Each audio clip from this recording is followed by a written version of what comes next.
close the doors of your mind from all demonic thought, all carnal will, all carnal thought, all emotions, all desires, all fears, and all seeds of Satan that's been sown in your mind throughout the week, throughout your consciousness and your cell phone, your laptop, your computers, and anything that you may have heard along the way as you walk by the way, you lie down, you rise up, that may have been exalting itself against the knowledge of Yahushua Mashiach. And bring your mind to balance within yourself, within your cranial nerves, within your thoughts and your hands and your feet that control your body, to your 12 melanin centers that make your heart, your hair turn black, and your thoughts and your mind to have higher thoughts and higher consciousness. For we know that in ourselves we are full of envy and jealousy, but it's through Yahushua Mashiach and his blood that he shed for us that we may have right to the tree of life. We may bring everything and all thoughts and all things in obedience to him. For today is the day of freedom. Today is the day of warning. Today is the day that Yahuwah has given to us as a Natan, as a gift to us in this earth, in this habitable earth, on this surface of the earth, that we may walk in newness of life. For today we acknowledge the one who made all the horror of the earth, all the bahar of the earth, the rivers and streams and underground rivers and streams and well water, and all the rivers and streams in the Rakia, in the cosmos, even the rivers and streams that flow from his throne. Where he sits in the highest Shamayim above all gods and all Allahims, above the 13th Shamayim above the 7 heavens. With his son Yahushua sitting at his right hand. How you say Binyamin, who sits at his right hand, and he said, he who holds his right hand holds the 7 stars in his right hand. Knowing that even at his right hand he holds his son, and he holds 7 stars right at his right hand, knowing that the 7 women are going to take hold of one man. For we live in this world, we are not of it.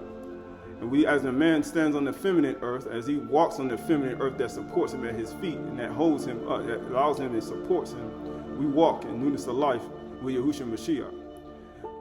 And as we move forward in kindness, ahab, joy, peace, patience, meekness, temperance, and munah. We will no wise and clear a malaki, a male or female, son or daughter, or being in the rakia, nor any god or any other Allahim or any gods on the earth. We will not and clear no one if they are guilty, and neither will we be impartial within ourselves, in our hearts and our mind, for the sins we committed, and consider within ourselves who we are, and what man or woman or child you are to be in this crooked world, in this crooked and evil world that we live in. Right, so this is Sirach, chapter 1, 2 to 21. Who can number the sand of the sea and the drops of rain in the days of eternity? There, you can't. Even if you try to go grab your hands of sand, you can't number it. You can't number it. Either the drops of rain that come on your windshield, when you walk outside, when you run from the rain and you put an umbrella on and you already wet. Or you're in a pool and you're already wet and you jump out and run from the rain. You can't even count all those water molecules that are flying. It says, and the days of eternity, you can't even count the days of eternity. Just like you say tomorrow's not promised, tomorrow is promised. You go to the next life, guess what? There's another life. You cannot count the days of eternity, whether it's for your good or evil, whether it's damnation and Sheol or whether it's eternal life. Verse 3 says, who can find out the heights of Shamayim and the breadth of the earth and the deep and wisdom and Hukmah? As we talked about Hukmah before, Hukmah is the beginning of wisdom. The fear of Yahuwah is the beginning of wisdom. Verse 4 says, wisdom hath been created before all things, and the understanding of prudence from everlasting. Verse 5 says, the word of Yahuwah, the Most High, is the fountain of wisdom. For her ways are everlasting, an everlasting commandment, to whom the root of Hokmah been revealed. Right? Verse 6 says, to whom the root of Hokmah been revealed. That's what I wanted. It says, to whom the root of Hokmah has been revealed. I say the roots. The roots of Hokmah. The roots been revealed. Or who hath known her wisdom? It said, for who have known her wise counsel? So who has known it? Verse 7 says, and unto whom hath knowledge or wisdom been made manifest? And who hath understood her great experience? And who have understood it? In the book of Proverbs, it says, from the beginning, before the earth even was, before anything got into me, he said, I was there brought up with them. In Proverbs, chapter 8, as one brought up with them. From the beginning. So from the beginning are your roots. How you say endowed, how you say soaked with Hukmah. Right? Because it's important. Right? He talks about a Kayil woman. What does it say a Kayil woman do? He says her mouth, she opened her mouth with wisdom. Right? Verse 8 says, and there is one, says, verse 8 says, there is one wise and greatly to be feared, right? Because we know the beginning, Yahuwah sitting on his throne. Because we look at all this, I can look at a person with all this Hakma, but then I don't fear Yahuwah. What good is that? He says, Yahuwah is sitting on his throne. He said, you need to fear him, because that's the beginning of Hakma.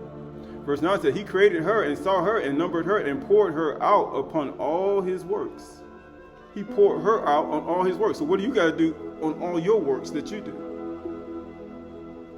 You got to pour Hakma out on all your works. What you do with your hands, what you do with where you go, how you speak, how you talk, how you clean, how you take care of your body, how you take care of your mind, how you take care of all the things that you do.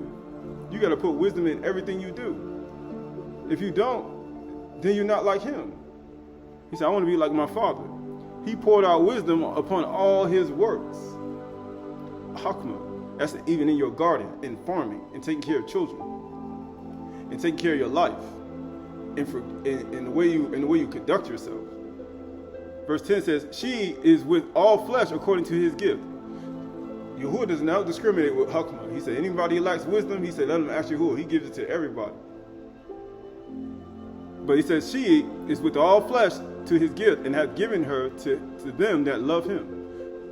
For this is the love of Yahuwah, that we keep his commandments, and his commandments are not grievous. So if you keeping his Amar, his commandments, his utterance, and then obeying his voice, when he tells you to love, then guess what happens? He's going to give you wisdom in your mind, right? So we look at the roots. He said the roots of wisdom. Like we're talking about bearing fruit. If I'm trying to bear fruit, I'm looking at the roots in the ground. You can't see them. That's why you can't see Hakma. It's inside of your mind, inside of your heart. And he said you got to find it. And guess what? It's in the bottom in your roots. He said, what's in your roots? We look at ourselves and say, what's in the roots in our life that's poisoning your fruit? He said, is it the soil? Right? Is it the rain? Is it the atmosphere? Right? Is it what you're listening to? Right? In your ear? Is it what you're putting and ingesting? Is it what you have, thoughts of depression, doubt, anxiety, resentment, bitterness, strife, hatred, jealousy, envy? All these in your roots. He said these are all in the roots in your tree. Complaining, mumbling, a bad mistake I can't get over. All these are a part of your roots. He said, so then you say, what do I need to do? He said, it's just like any other thing. It's like Yahushua say, repent and do your first works over. He said, repent and do your first works over. He said, for I have not found your works perfect. And he says what? Repent and do your first works over. He said what? Start like a seed. He said what? Start like a seed. Because that's how Ashr'y started before. It started like a seed. But then along the way, or he say, along the thought process of your own thoughts, in your own mind, in your makashba, things got a little haywire. And he's saying, start like a seed. Be planted again. Usually, it don't take much for a seed to start sprouting up, form a leaf, form a tree, and then guess what? It produces fruit. You can see that happen in 1 year. It could be one little fruit. Man, you got one cucumber on the vine. Man, that's good though. At least you got a fruit. He said, man, I got one muscat. I got one watermelon that came out. At least you got something. I got one apple that formed on the tree. At least you got something. And then next year you have another 10 apples, then another 15. But you got to start with one seed. You got to start at the bottom. Right? This is Psalms 49, 1 through 4. Hear this, all ye peoples. Give ear, all ye inhabitants of the world.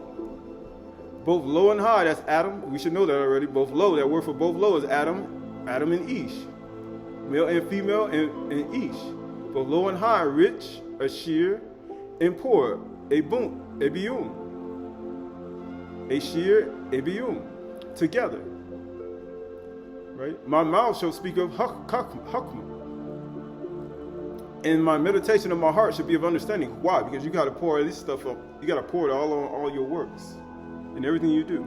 Verse 4 says, I will climb my ear to a parable, and I will open my dark sayings upon the heart. That's what happens when you start bearing fruit. You start playing the harp and using your hands to play strings, and then you start opening up dark sayings upon your finger, with your fingers, with your hands, and playing the strings of your body and your mind.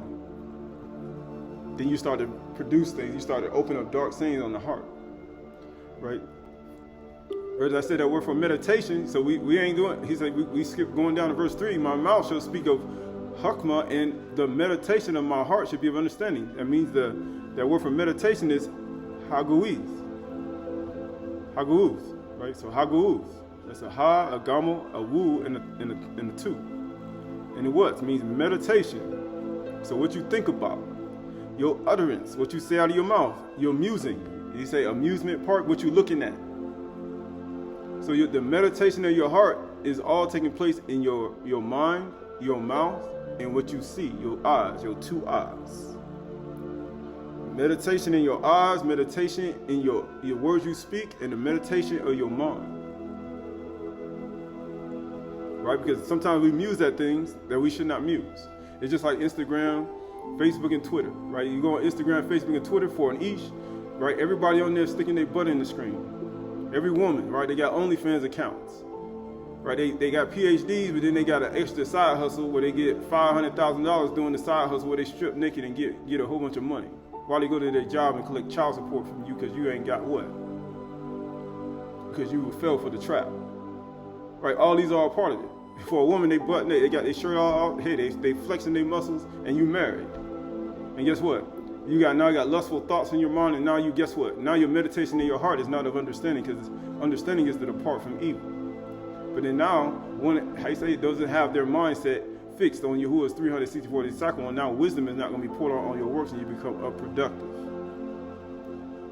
Right? Because you're musing on things you should not. And then that word for Haguth, right? You got Ha is 5, Gamo is 4, the Wu is 6, and the Tu is 400. You know, Tu is, they put it like this, totality. It's the totality. Why do you think they do this? People say, why do you think they do this? People say, why do you think they do that? XXX. They go to the XXX store. Why? Because they want your whole totality of your whole life fixed on these things. That's why they do it. 400, guess what it equals to? 415 equals to that 5 plus 6, they equal to 10. Equals to 1. And guess what? You'll be 1 with it. My mouth shall speak of Hakma, and the meditation of my heart shall be of understanding. Because the fear of Yahuwah is the beginning of Hakma, and understanding is to depart from evil. Right? That's what it is. X. That's why Shaul said, I keep myself in subjection. Yes, to myself, I be disqualified. These are the things, how you say, he say everybody, and everybody needs to consider in your heart, your mind. He say lusting after people riches and money. Lusting after people fame. Lusting after what people got. Envying of people's lifestyles because they post a picture or a photo. Or you see somebody walking down the street and you envious of what they have. You musing at that.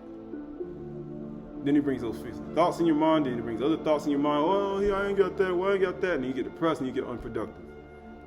Right? So this is the word for mouth. It shall be an understanding. That word for understanding in that verse is tabun. It means understanding, intelligence. Understand. He says intelligence, understanding, discernment. Right? The meditation or haguth my heart shall be, my law, my lave shall be of understanding, discernment. You got to be able to discern insight. You got to be able to discern teacher, faculty of understanding. So how teacher, faculty of understanding, intelligence, argument. Even that has everything you do. You have to be of understanding. It can't be of emotions. How you say it? You gotta be of understanding. I gotta be able to be quick to my mind and bring things back to my consciousness so that I can put the proper direction and understanding and intelligence in that situation, that I may produce the actual fruit that needs to be produced, or not hinder somebody else and take control of their consciousness that they may be able to produce fruit.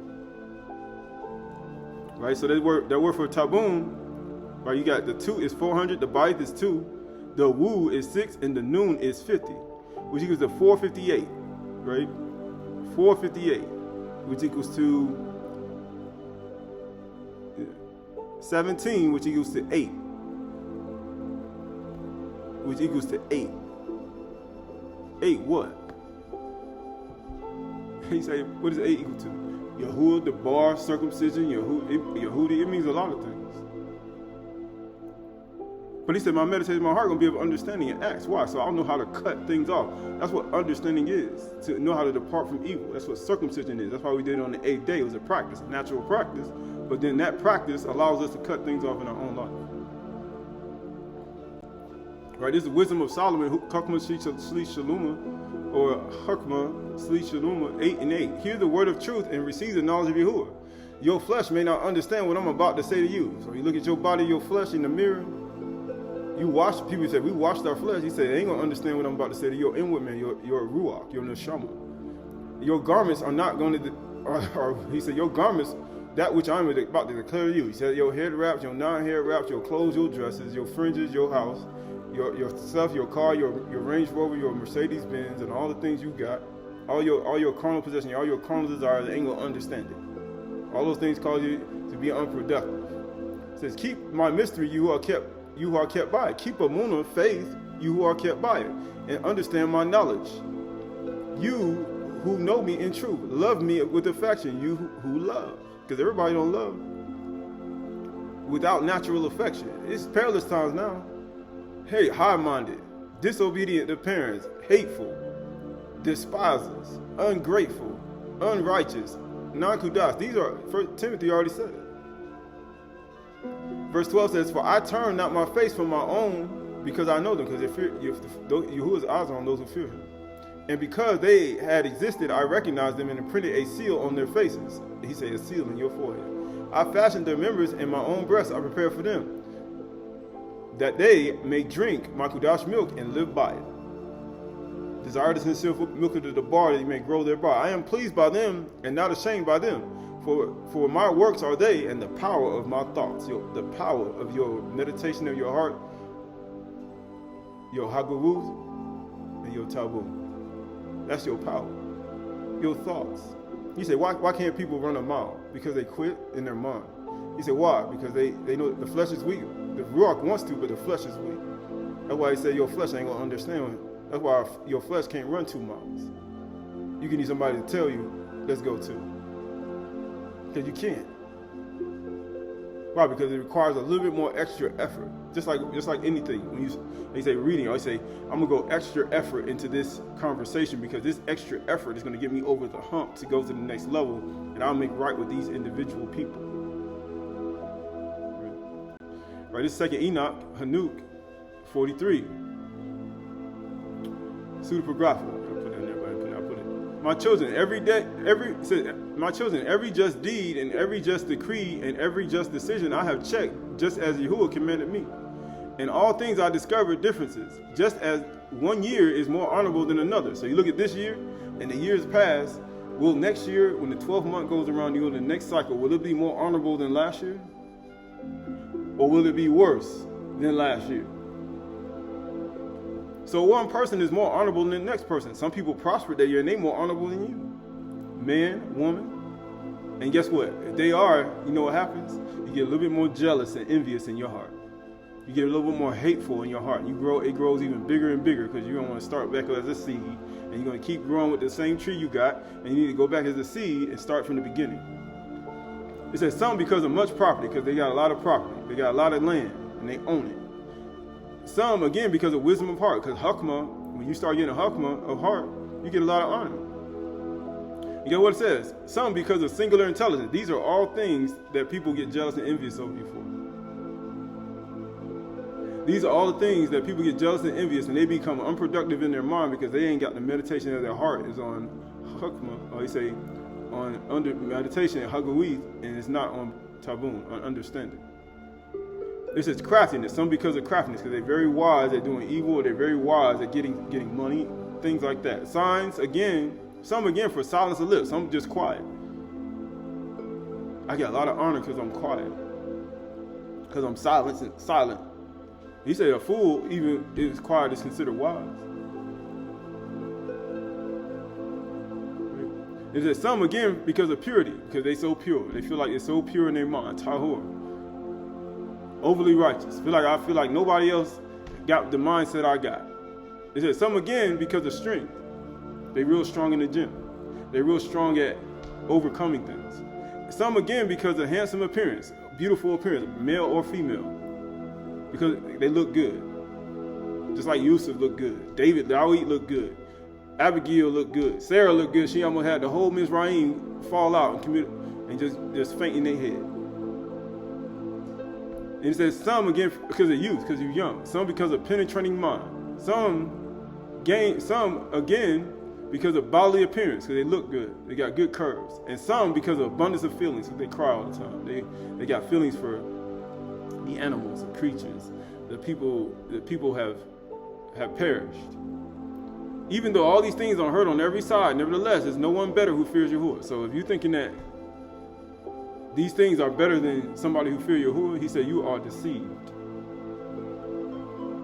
He said you're deceived. He will be most glorious in that age. Are you talking about speaking against the glorious ones? As we spoke about before. He said they weren't afraid to speak against the glorious ones. Right. They weren't afraid. Right. This is Wisdom of Solomon, 3:9-23. They that put their trust in Yahuwah shall understand the truth. Say, trust in Yahuwah with all your heart. Lean not to your own understanding. In all your ways, acknowledge him. And he will make straight your paths. It'll be healing to your shore and refreshment to your bones. He said, you're going to understand this truth, and such as be faithful in love abides with him. So, if you don't got no ahab, there's no way you're going to stay with him. For Khan and mercy is to his saints, his kadashim, and he has care for his elect. Yahuwah care about his people.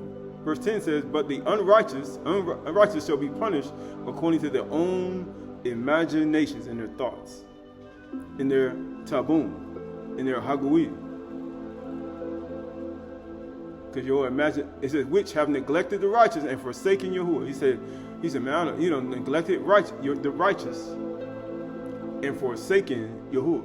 Verse 11 says, whoso despises wisdom and nurture, he or she or child, man, woman, or child, is miserable.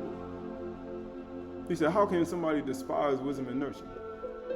And their hope is vain, and their labors unfruitful. What do you mean, labors unfruitful? Why? We just talked about the roots. We talked about the roots of the tree. He said, he is miserable. Why? Why did he say he? Why did he start with a man? Because Adam was the man. He was the head of all. He put him over authority, efficiency, fouls every creeping thing. That's why we talked about both low and high. That's Adam and Ish. Rich and poor together. And their hope is vain. And their labor is unfruitful. Why their hope is vain? Because they left Yahuwah and they forsaken the righteous. Their labor is unfruitful and their works unprofitable. Why are their works unprofitable? Because they didn't soak it. They didn't, soak it. All their works in wisdom.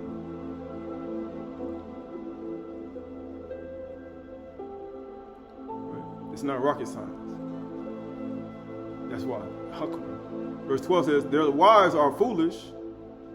That means that's wives in the Shem household are foolish and their children wicked. Right, so if you came from a household like this, where the Ish and the Adam was not there in your home, he wasn't a part of your life, then guess what? You'll find yourself, the wives are foolish and the children wicked, and then you come from that. He said that's the root of your problem. Because that's where you come from. Your father was not, he was despising wisdom and nurture. And he died before his time. Or something happened where everything went haywire. And he said, and the person you come from, the wise are foolish, and the children wicked. And their offspring cursed, and you come from that. So what does one got to do in order to undo all of that? They got to start like a seed. Yahushua said, repent and do your first works over.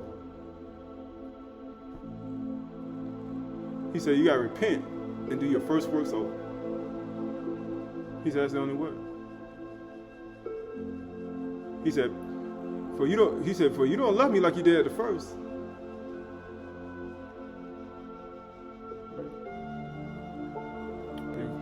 Cousin Revelation chapter 2. It says, Wisdom of Solomon 6:12-25. Wisdom is glorious. Why? The glorious ones, Hakma,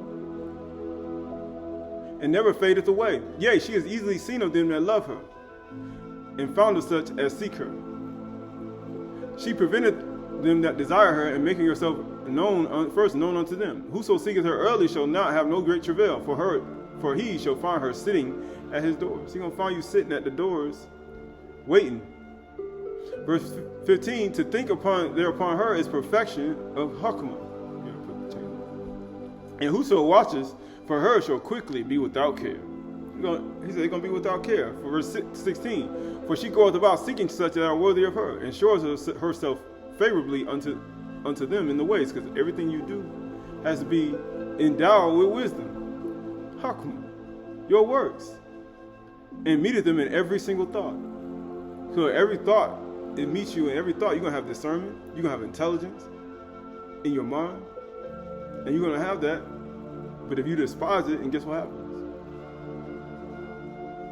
He is miserable, his offspring cursed, his wives are wicked, children wicked, everything going haywire. You know why? Because you came from ignorance, and then guess what? Now you think that ignorant tree, that poisonous tree that you grew up in, you think that poisonous tree can live and bear fruit. It can't. There's no way. It can't live anymore. Right? This is the testament of Reuben 1:11-20. And now hear me, my children, what things I saw concerning 7 spirits of deceit when I repented. How many lights on the menorah? You got 1 in the middle, you got 3 on the left and 3 on the right. We're talking about the 7. How many? 7 of them. And you got 7 spirits of deceit when I repented. Why do you think these things are going to affect your 7 celestial circles and how productive you are in those 7 celestial circles? Verse 12 says, 7 spirits therefore are appointed against man or woman, and they are the leaders in the works of youth. That's why your children cursed. And people want to make these trees grow even more. He said, no, you got to repent and do your first works over and start like a seed. Verse 13, and 7 other spirits are given to him at his creation. Right? That through them should be done every work of man. Right? And guess what it says? The first is the spirit of life, which is the constitution of man is created. Right? It says the second is the sense of sight, because Yahushua said, I've come that you might have life and have it more abundantly. Did he not say that? The second is the sense of sight, which arises desire. Isn't that what Yahushua said? I've come that you might have, he said, open the blind eyes. Didn't he say that? He said, anointed me to teach, to open the eyes of the blind. He said, being that you think you see, your guilt remain. In John chapter 9, verse 21. Third is sense of hearing. Hear, O Yasharah, Yahuwah, your Elohim, Yahuwah is one. And you're not supposed to be one with other things. Which coming from teaching, that's the only way you learn it. You learn it from teaching. You hearing with which cometh teaching. That's how you're gonna hear. You gotta hear in order to teach. You can't just teach. You gotta hear first and then teach. Verse 17.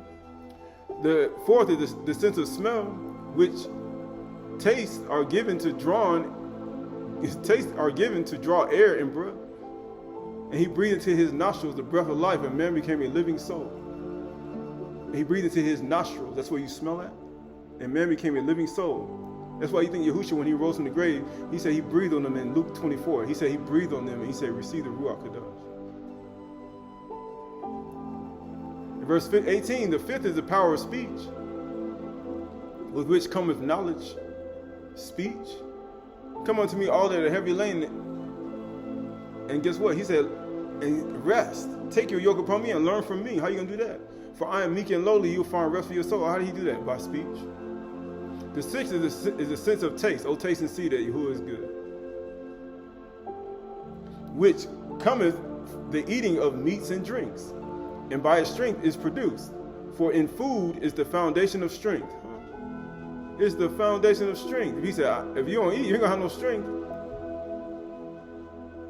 Matter of fact, if you don't eat this ruach food, you ain't gonna have no strength. And the only way you're gonna get this ruach food, he said, you gotta hear.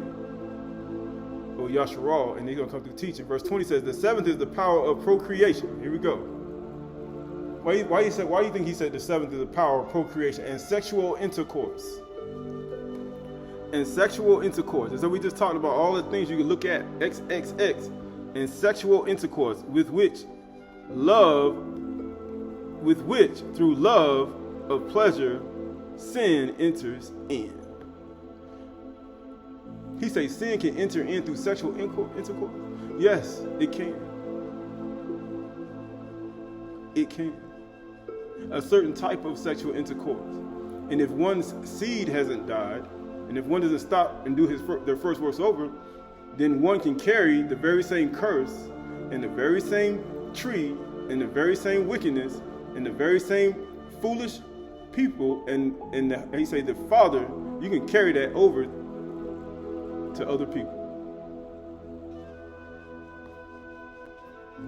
Verse 21, wherefore, it says, it is the last in its order of creation. Verse 21, skipping over. Wherefore, it is the last in order of creation, and the first in that of you, because it is filled with ignorance. Why? Because that's the whole point. All those seven, they fill with ignorance, because you don't know. He said, you speak little knowledge over them, those seven things. But we look at that. And leadeth the youth as a blind man to the pit. Why do you think he said, let the blind eat the blind, both fall into a pit? Why do you think he told Nebuchadnezzar, he said, how art thou fallen on Haliel? He said, well, you're going to go into the sides of the pit. And he had to go travel through the 7 periods to gain his reason back. And you mean those 7 spirits. You got to go back through it. You got to go see what's going on in those certain areas of your life.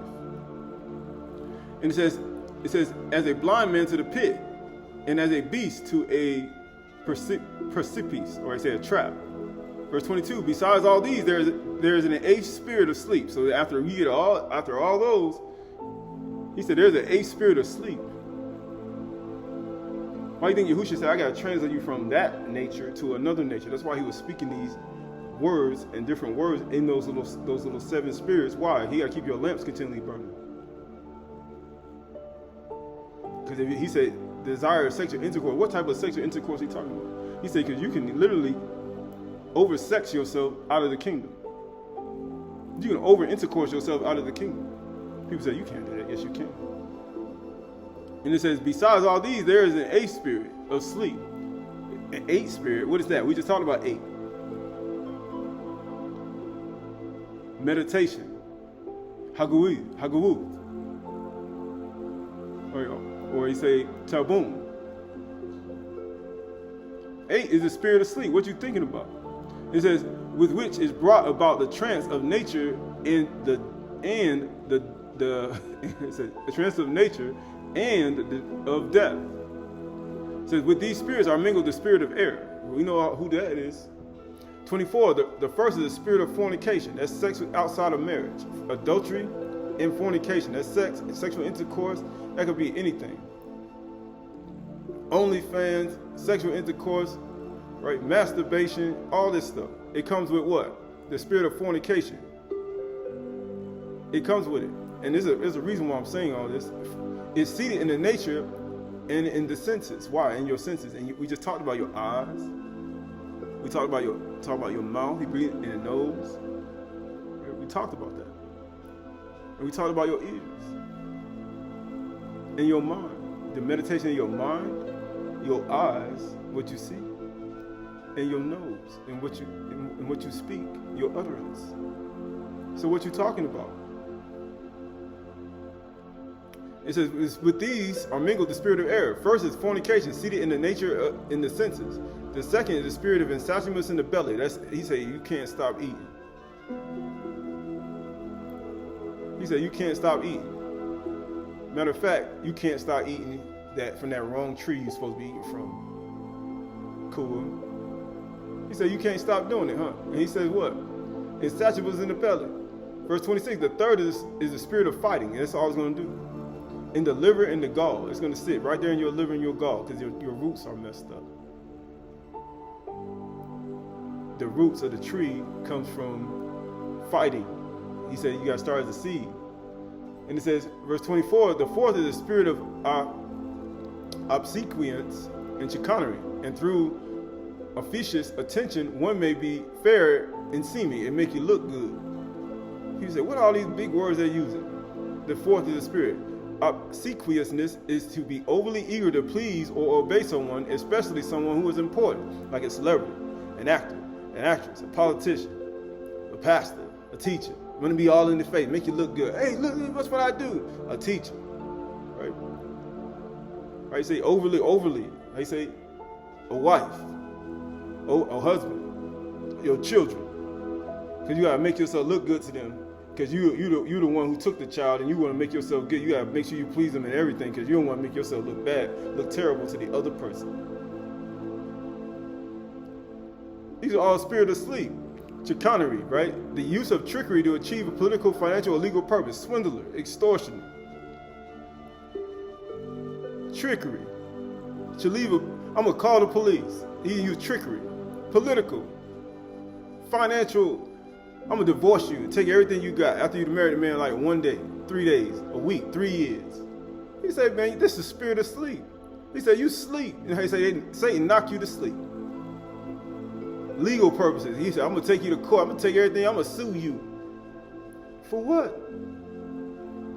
Using trickery to do it. No honesty whatsoever. 28. The fifth is the spirit of pride. There we go. Pride. Who ain't got pride? That one may be boastful and arrogant. How many, you go on YouTube, Instagram, you see that. There's so much of it. Boastful and arrogant. It's just pride. When they are in the wrong. Boastful and pride. Now the works that any man should boast, and you arrogant. These are things Yahuwah hate. Verse 29. 6 is the spirit of lying. There you go. He said, after you do all that, you got to lie to keep all that up. There's no way in the world. I don't fight. I don't have no establishments in the belly. I don't fornicate. I don't commit adultery. I don't be overly eagerly please people to make myself look good when I'm evil. I don't do that. Trickery. Pride, you got a lot to do it. And guess what it said? Lying. Lying in perdition and jealousy to practice deceits and concealment from kindreds and friends and family. That's what you do. Because you don't want people to know the truth that you're deceitful, jealous, and you lying. So you gotta please the people, please my mother-in-law. I gotta please my father-in-law. I gotta make it seem like I'm not doing anything wrong. And you be lying and you jealous and you just deceitful. And you say you're concealing it from people that you know. He said that's a spirit of sleep. He said that Yahuwah did that. It's like Yeshayahu 30 say he poured out a ruach of deep sleep. Eyes you cannot see and ears you cannot hear. That you hear with your eyes, or you see with your eyes and hear with your ears and understand with your heart. You get an understanding heart. And you be converted and you repent and do your first works over and start as a seed. Verse 30 says, the seventh is this ruach of injustice. He say impartial judgment. We talked about that already. Impartial judgment, partiality and judgment. He said you are asleep. He says with which are thefts and acts of rapacity. He say taking bribes, that a man may fulfill the desires of his heart for injustice, working together with other spirits by taking your gifts. When you take one corrupted gift, you got to work with other people to keep it under wraps, to keep it under the table, so nobody else can know about it. And then guess what? Now you gotta tell all these other lies to keep yourself looking good to other people, to Instagram, Facebook, Twitter. You millions of people, millions of followers, 100,000 followers, 2,000 followers, 50 subscribers, 10. It don't matter, both low and high, rich and poor. 31. And with all these, the spirit of sleep is joined to error and fantasy. He say error. That's one thing. You're going to be erring in all aspects of your life, all 7 walls, all 7 periods. And matter of fact, you're going to be erring in how you cut things off. You're going to be 8 spirits joined to you, and you ain't even going to know what's happening. And guess what?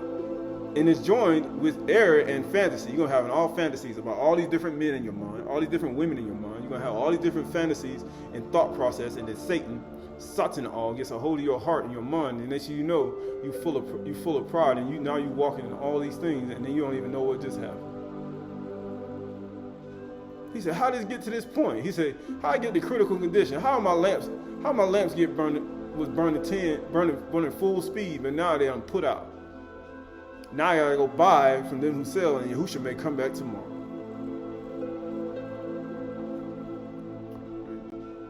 was a mouthful, but here we go. This is 2 Samuel, Shani, Shemuel, 2 Samuel 12, 11 through 24.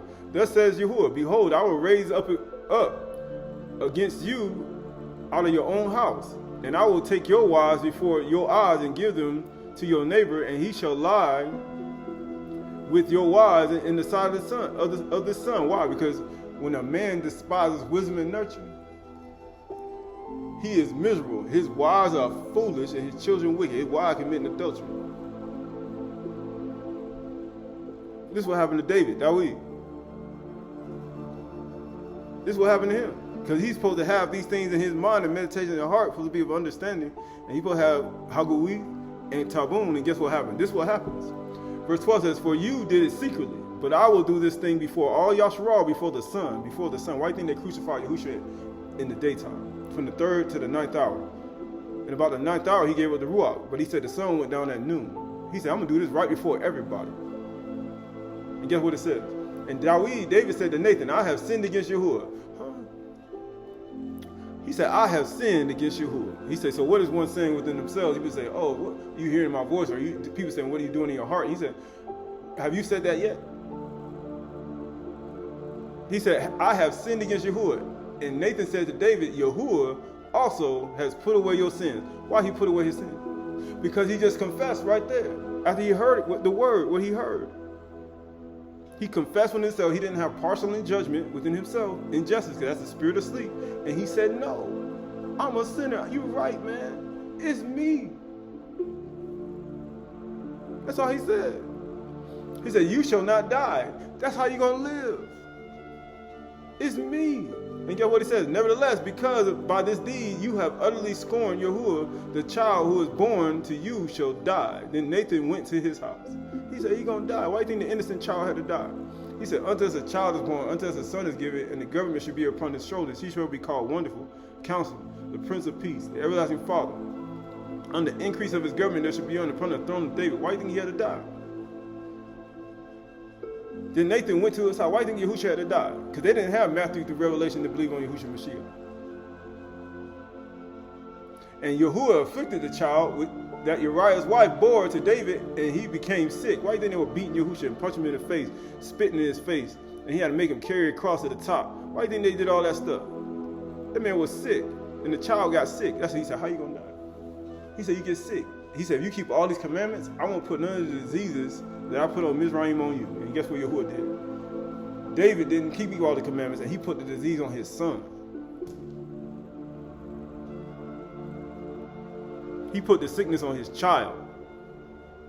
That's what a father do. He said, a father you can get your son sick and cause him to die by you not keeping the commandments. He said, your only son, he said, your son can get killed. Your children can get killed by that. It don't matter how old you are. It don't matter if you're 50 years old, 20 years old, 30 years old, 100 years old, you commit sin, you can cause your children to die. People don't think about that when he said when you do things. David therefore sought Elohim on behalf of the child, and David fasted, And David fasted and went in and lay all night on the ground. Why he fasted?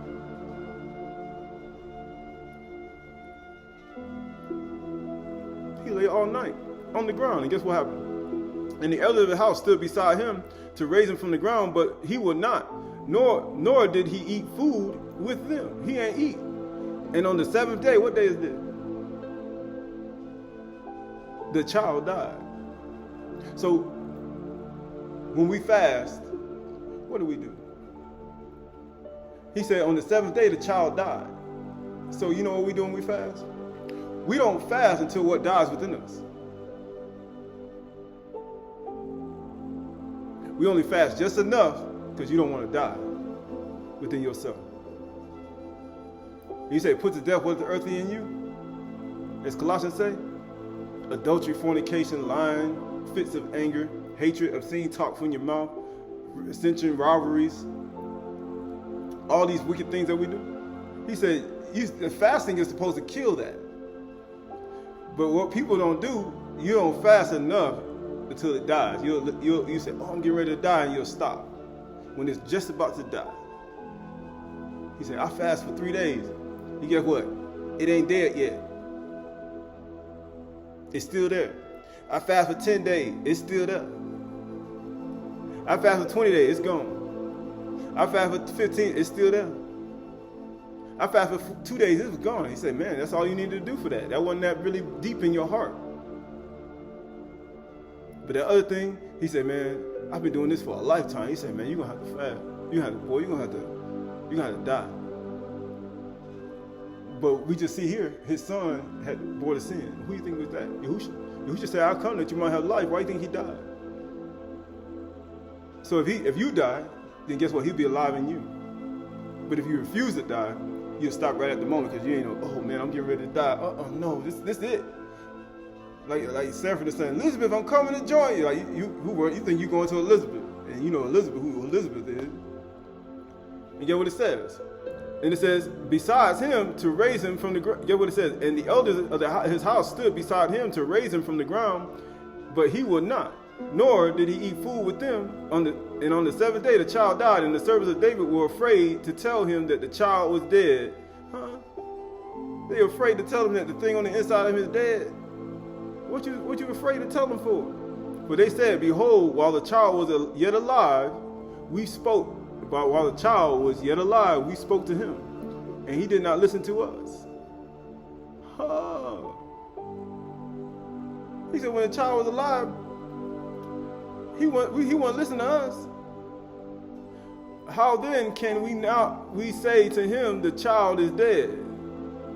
He may do himself some harm.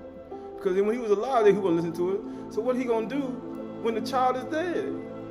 So what are you gonna do? What are you supposed to do when what dies in you? Because when you're in that state, people are supposed to leave you alone. When you fasting, when you're trying to kill out what's in you, they need to leave you alone. And they're like, man, should we even go talk to him? Because when the child, when what was in him was alive, man, he wouldn't say nothing to us. That's what happens when things start happening in your life. He said he wouldn't say nothing to us.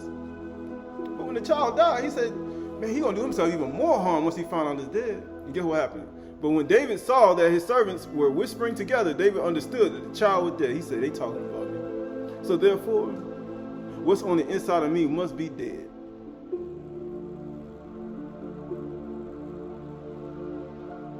He said, the son is gone. And you know what? And David said to his servants, is the child dead? They said, he is dead. Then David arose from the earth and washed and anointed himself and changed his garments. He realized the child was dead. And he changed his clothes after all that. Because he was in sackcloth and ashes. He realized that person dead. That thing is dead inside of me now. I can get up now. Because there's no point in getting up when it's still alive. It says, and he went into the house of Yahuwah and worshiped. And then he went to his own house. And when he asked, they set food for him and he ate. Verse 21, it says, then his servant said to him, what is this thing that you have done? He said, what you do all that for? You fasted and wept for the child while he was alive. Exactly. While what's on the inside of you is still alive, your sin is on the inside of you and it's still alive. He said, that's what you need to do. You need to fast and weep. While all that's still alive on the inside of you.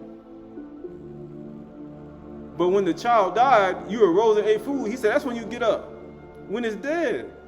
But while it's still alive on the inside of you, you need to fast and weep. You need to be praying. And then when it's dead, the child, when it's on the inside of you, that sin on the inside of you, because that's what that child was born through, sin. He said, once it's dead on the inside of you, then guess what happens? Then you get up and eat some food. And he said, while the child was still alive, I fasted and wept. For I said, who knows whether Yahuwah would be gracious to me? He says that the child may live, but now he is dead. Why shall I fast? He said, what am I fast for if what's dead on the inside of me? It's gone now. I can have joy. I don't need to weep and sorrow no more. What's on the inside of me is dead. So that's what he said. That's the reason why people don't got no joy. Kindness of our joy be patient, meek the tempers and moon, because what's on the inside of me ain't dead yet. It ain't gone. So one need to fast and weep until it's gone. And then when it's gone, but now he is dead, why should I fast? What you fasting for? Can I bring him back again? What you trying to bring it back again for? It's dead. Why you in your mind you doubt that it's gone? He said, I shall go to him, but he will not return to me. He said, that sin ain't coming back to me. And then what happens after that? For the man or woman. People say, why did Shaul say, give yourself under fasting and prayer? People say, why? Verse 24. Then Dawid comforted his wife. No, he comforted his whore. You know, the woman he took. No, he comforted his wife, Bathsheba. He comforted his wife, Bathsheba, because he slept with another man's wife, and her husband died, and he must take her to be his wife, because he the one caused the whole thing. He was rich. He had a bunch of things, a bunch of wives, and guess what? He took somebody else's. So therefore, your fault. It's all your fault. Right? It's all your fault. Actually, both of their fault. And Bathsheba went in, and guess what? He comforted his wife, Bathsheba, and went into her and lay with her. He said, that's the only way you're going to do it. He said, he said, how you going to comfort a woman? And she bare a son and called his name Shalom. And Yahuwah loved him and sent a message by Nathan the Nabi. So he called him, so he called him Yadiyah. And get what? Because of Yahuwah. Right? Because of Yahuwah. Right, so that word for Solomon is Shalom. That word for Solomon is Shalom. It means peace. Why do you think he gave him a son of peace? After he repented, was weeping, was fasting for the child that was sin. The sin died within him. He stopped fasting and ate, comforted his wife, his child. They bore a son, and it was peace. How you going to get peace in yourself if you can't kill out what's in you? You ain't gonna get no shalom. That's why he says there's no peace, said Ma'alahim, to the wicked. Or you mean the wise are fools and the children wicked? There's no peace to the wicked children. You come from a wicked tree. He says what? Peace. And the word for shalom, when you add it up, it means peaceful. You add it up and it says shun is 300, lamed is 30, meme is 40, and ha is 5, which equals to what? 375, which equals to what? 15, which equals to 6. 5 plus 6. What's the 6th letter of the alphabet? Joined, secure, tent peg. You got to be joined to peace. Once you do all of that, you got to be joined to peace. Shalom. What you going to do? Like David said, so I'm going to bring him back alive? No, you got to be joined to peace. You got to be joined to peace. This is Aleph Malakim, 1 Kings 3:1-9. And Solomon made a marriage alliance with Pharaoh, king of Mizraim, and he took Pharaoh's daughter and brought her into the city of David until he had finished building his own house. He made a marriage alliance with Pharaoh, king of Mizraim. He took Pharaoh's daughter and brought her into the city of David until he had finished building his own house, and the house of Yahuwah, and the wall of Jerusalem. He ain't finished the house yet. But he made a marriage alliance to take somebody as a wife from Pharaoh. Why? It's just like Yusuf when he married Asenath. It's the same thing. When he married Asenath.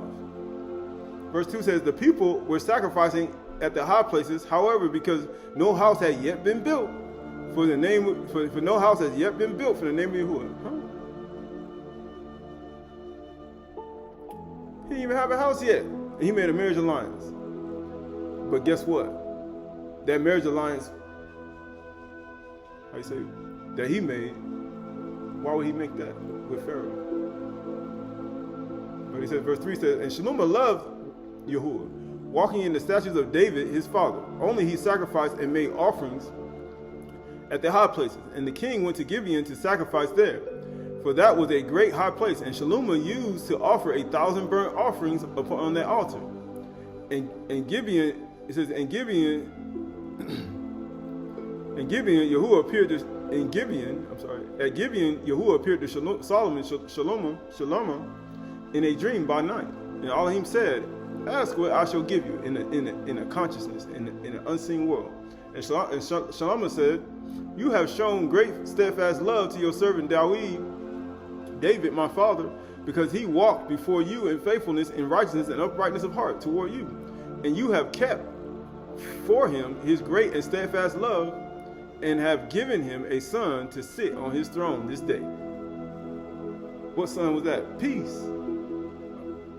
Why? Because that's what David did after he fasted. He got peace. That's the only way you're going to have a son. They're going to be named Peace. Because David was tormented. And then when he found peace, he named his son Peace. Shalom. It says, and now, Yahuwah, my Elohim, you have made your servant king in the place of David, my father, although I am but a little child. Why do you think Yahushua said, humble yourself like a child? If you don't humble yourself like a child, he said, you ain't never going to enter the kingdom. He said, you not. I do not know how to go out or to come in. He said, you don't know. Your servant is in the midst of your people, whom you have chosen, a great people, too many to be numbered and counted for a multitude. Give your servant, therefore, an understanding mind. Taboo.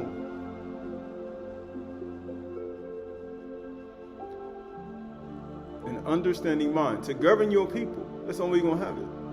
How do you think you're going to govern yourself? You got to get an understanding mind that I may discern between good and evil. Understanding is to depart from evil. He said, you ain't be able to discern between good and evil. You're not. Without an understanding mind. For who is able to govern this, your great people? Right, so that word for Solomon made a marriage alliance. That word for a marriage alliance is kathan. To become son-in-law, to make oneself, to a contract of infinity, to give a daughter away in marriage, to make oneself a daughter or a husband, a daughter's husband.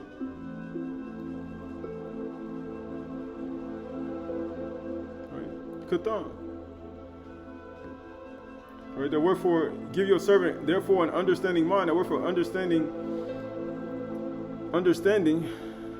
is Shema. Give your servant therefore a Shema, a mind to hear and listen and obey. To be heard or to be regarded, to make proclamation, to hear intelligently.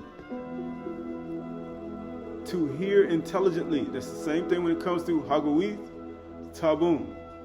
I need an understanding mind to listen and obey, to hear, to consent, agree.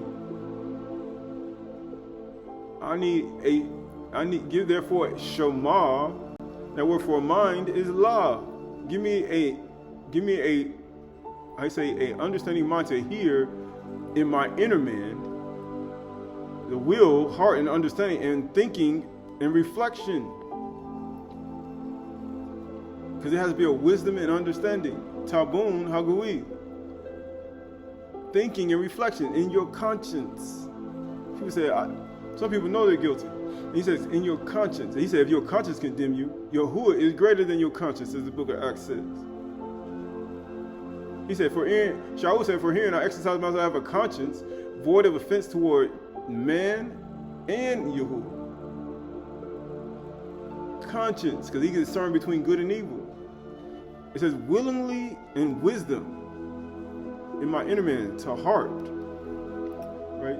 Skipping over 1 Kings 3:10-14. It pleased Yahuwah that Solomon had asked this. He's like, I want an understanding inner man. Intellectually inner man. It pleased Yahuwah that Shalom had asked this. And Yahuwah said to him, because you have asked this and have not asked yourself for a long life, or riches, or the life of your enemies, but ask yourself for understanding to discern what is right. Behold, I will do according to your word. You got to understand what is right. Behold, I give you a wise and discerning mind. He said, what people ask for? A wise and discerning mind to compete with somebody. A wise and discerning mind to destroy somebody. A wise and discerning mind to be better than somebody. So that none like you has been before you. and none like you shall arise after you. He said, nobody will be like you. He says, I give you also what you have not asked, both riches and honor, that no king, because there's no one greater than those who fear Yahuwah, yet no king shall compare with you all your days. Why do you think, and if you will walk in my ways, keep my statutes, my commandments, as your father David walked, then I will lengthen your days. So he didn't say I'm going to lengthen your days right away. He said, if you walk in my ways, keep my statutes, my commandments, then I will lengthen your days. After you get a wise and discerning mind to discern between good and evil, and you're not impartial within yourself.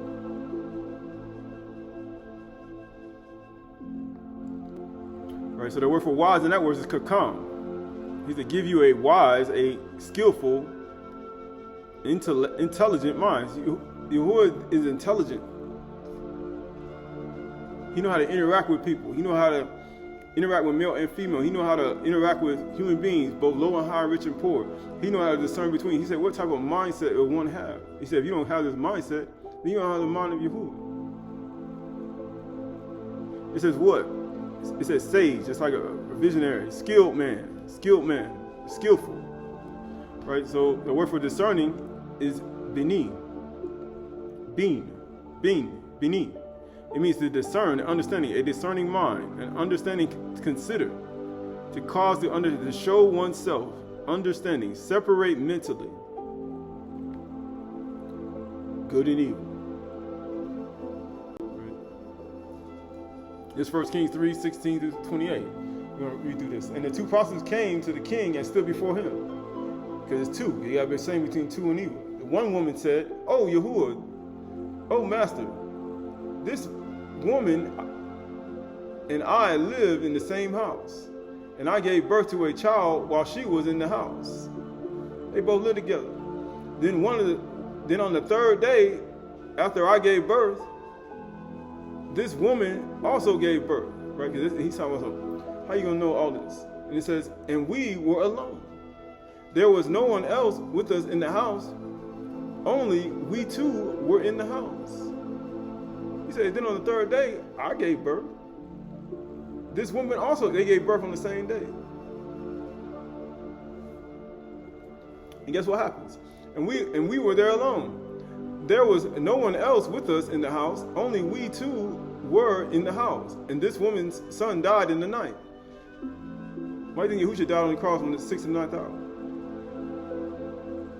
Why do you think it was darkness over the whole land? He died at night. Because she lay on him. And she arose at midnight and took my son from beside me. Why do you think they came to God Yahushua at midnight? Before the cock crew. Before the rooster crowed. That's why he told Qahalath, he's going to die me 3 times. Because they didn't have Matthew Revelation to believe on Yahushua Mashiach. And took my son from beside me. While your servant slept. Why do you think they were sleeping during Pesach? He said, take your rest. Why do you think Yahushua said, knowing that all was going to happen to him, Yahushua already knew this. Amazing how you know this and you say, I already know. That's why he said he willingly gave his life, because he already knew it was going to happen. And laid him at her breast and laid her dead son on my breast. Switched it. She switched it. And when I arose in the morning to nurse my child, behold, he was dead. But when I looked at him closely in the morning, behold, he was not the child that I had been born. Why do you think when Yahushua rose from the grave, she came up and he said, supposing that he was a gardener. But it was Mary. She's like, are you the gardener? And she went out to touch him. He said, touch me not. I have not ascended to my father. And she said, she recognized it. She's like, man, this ain't my son. But he ain't recognized her until he spoke to her.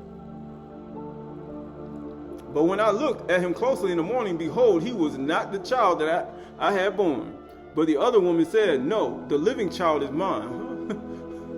Why do you think that Malachi, when he got to the tomb, he said what? Why you seek the living among the dead?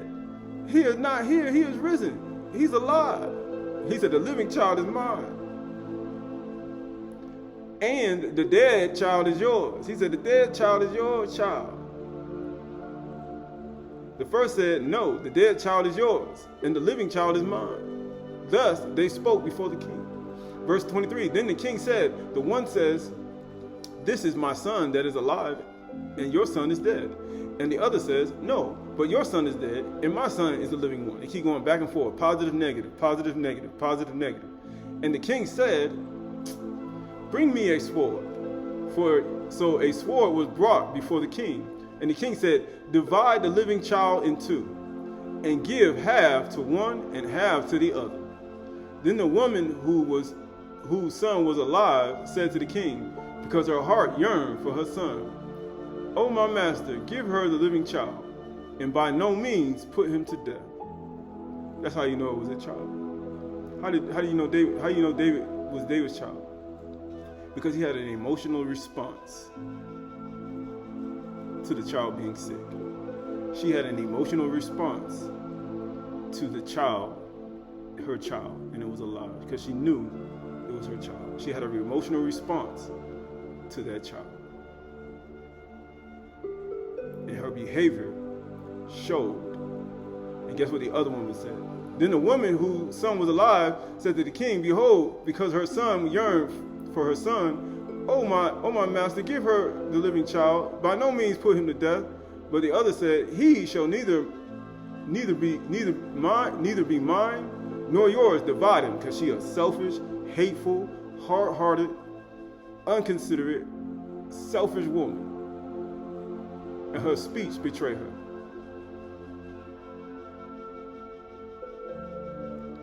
Because she does not care. How you say, still-faced, hard-hearted, because she don't care. He said, how do you know? How do you know a woman guilty? He said, that's how you know. And that's how you know about the people in your life. Then the king answered and said, give the living child to the first woman, and by no means put him to death. She is his mother, because she had an emotional response.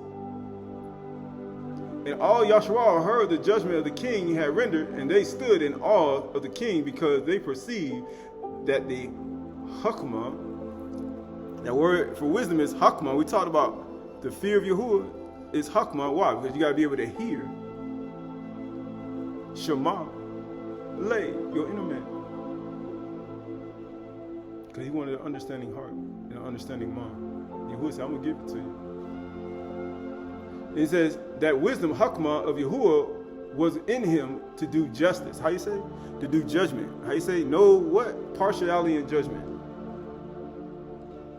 None. No partiality in judgment. Right, this 2 Kings, or 1 Kings 4, 1 through 34. And King Shlomo was king over all Ashr'y. Right, because remember, he had all his wisdom, all his knowledge, and all his understanding. And these were his high officials. Now he got rich. Because remember, Yahuwah said, I'm going to give you riches and honor. And the son of Zasadok was priest Eliophrith, Ahijah, and the son of Shisha were his secretaries. Jehoshaphat, the son of Almu, was a recorder. Huh? He said, you need all that if you're gonna prosper. And people say, I don't want to do nothing. And you know what he says? And Benaiah, the son of Yehoiada, was in command of the army. And Zadok, Abiathar were priests. And Azariah, the son of Nathan, was over the officers. Zabud, the son of Nathan, was a priest and king's friend. Abishai was in charge of the palace. And Adoniram, the son of Abda, was in charge of the forced labor. Man, he done prospered. And Shlomo had 12 officers over all Ashr'y. How many disciples did Yahushua have? 12. Who provided food for the king and his household. Who provided food. So Shlomo done broke off. Like he done jetted up. Like he done rose up. And he said you can get things, but then guess what? Now he's starting to rise, and now his thing. We're gonna skip over. Going to verse 20. And Yehuda and Yasharal were as many as the sand of the sea. Man, he done went to a whole nother level. It says, and they ate and drank and were happy, were joyful. And it says, and Shalom ruled over all the kingdom from the Euphrates to the land of the Philistines and to the border of Mizraim. And they brought tribute and served Shalom all the days of his life. And Shalom's provisions for one day was 30 cores of fine flour, 60 cores of meal. Who's going to make all that? 10 fat oxen, 20 pastures fed cattle, 100 sheep, besides deer, gazelle, roebucks, and fatted fowls. He had dominion over all the region west of the Euphrates, from Tisza to Gaza. From what? From Tisza to Gaza.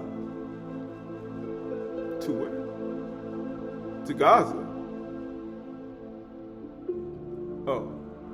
Over all the Malakim west of the Euphrates, and he had peace on all sides around him. He had what? Because that's what he was. His name means Shalom. And amazingly, you're going to produce what your name is. If you really fear Yehuda. And guess what? And Yehuda and Yasharal lived in safety. That's what you're going to do. People want to create calamity, create quarrel and fighting with people around you. No, he said, man, we ain't going to live in safety. You got us on, man, we trying to live in safety. Why do you think he told him to live peacefully with all men? Especially them who are household faith, as much as the lions in you. Why he say that? So you could be in safety. But you know what people do? They want to create calamity. They want to create quarrel. They want to fight. And guess what? Now our safety is in jeopardy. And get what it says? Every man under his vine and under his fig tree.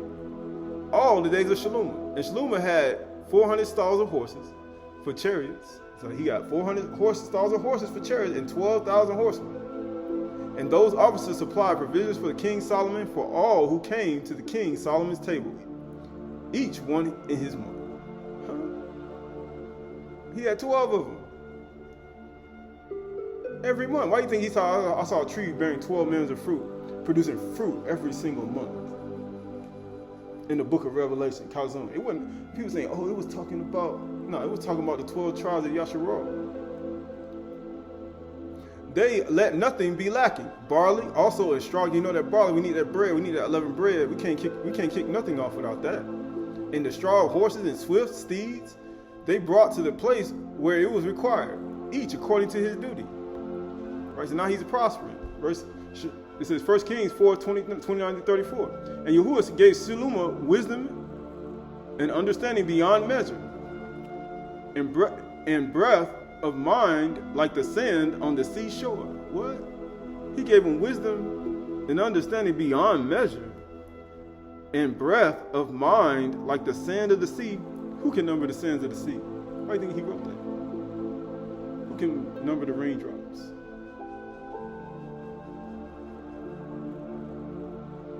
Can you tell where wind comes and goes? Verse 30 says, so that Shalom's wisdom surpassed all wisdom in all people of the east, and all the wisdom of Mizraim. Because he was traveling out of Mizraim. Why?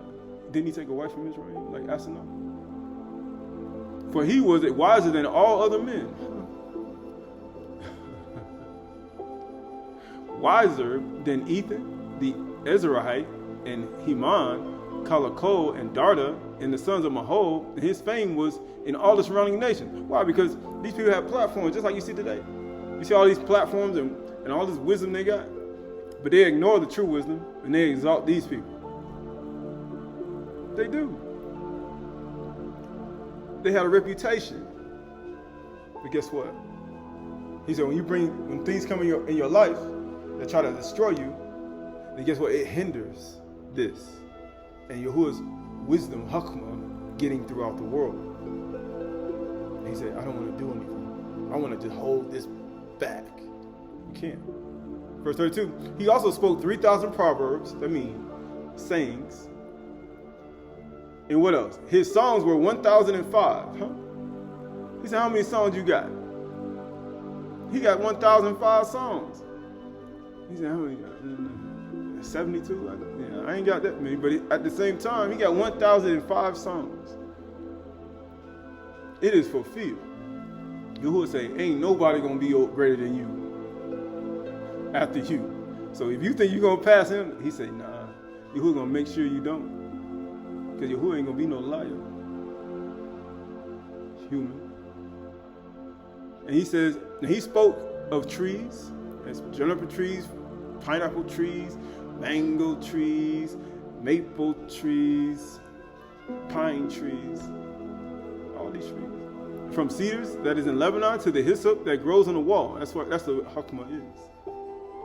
He spoke also of beasts, of birds, how you say, the behemoth, of the oaf, right? And the reptiles, and the gut, the fish. Just like Adam in the beginning. I gave him throw your fish and see follows every creeping thing. Let the birds fly. Matter of fact, let the fish swim. Let the beasts roam. Let them go free. And the people of all nations came to hear his Hakmah of Shalom, and from all kings of the earth who had heard of his wisdom. Why? They're going to come to the chat. They come and they listen. Today they can do it secretly.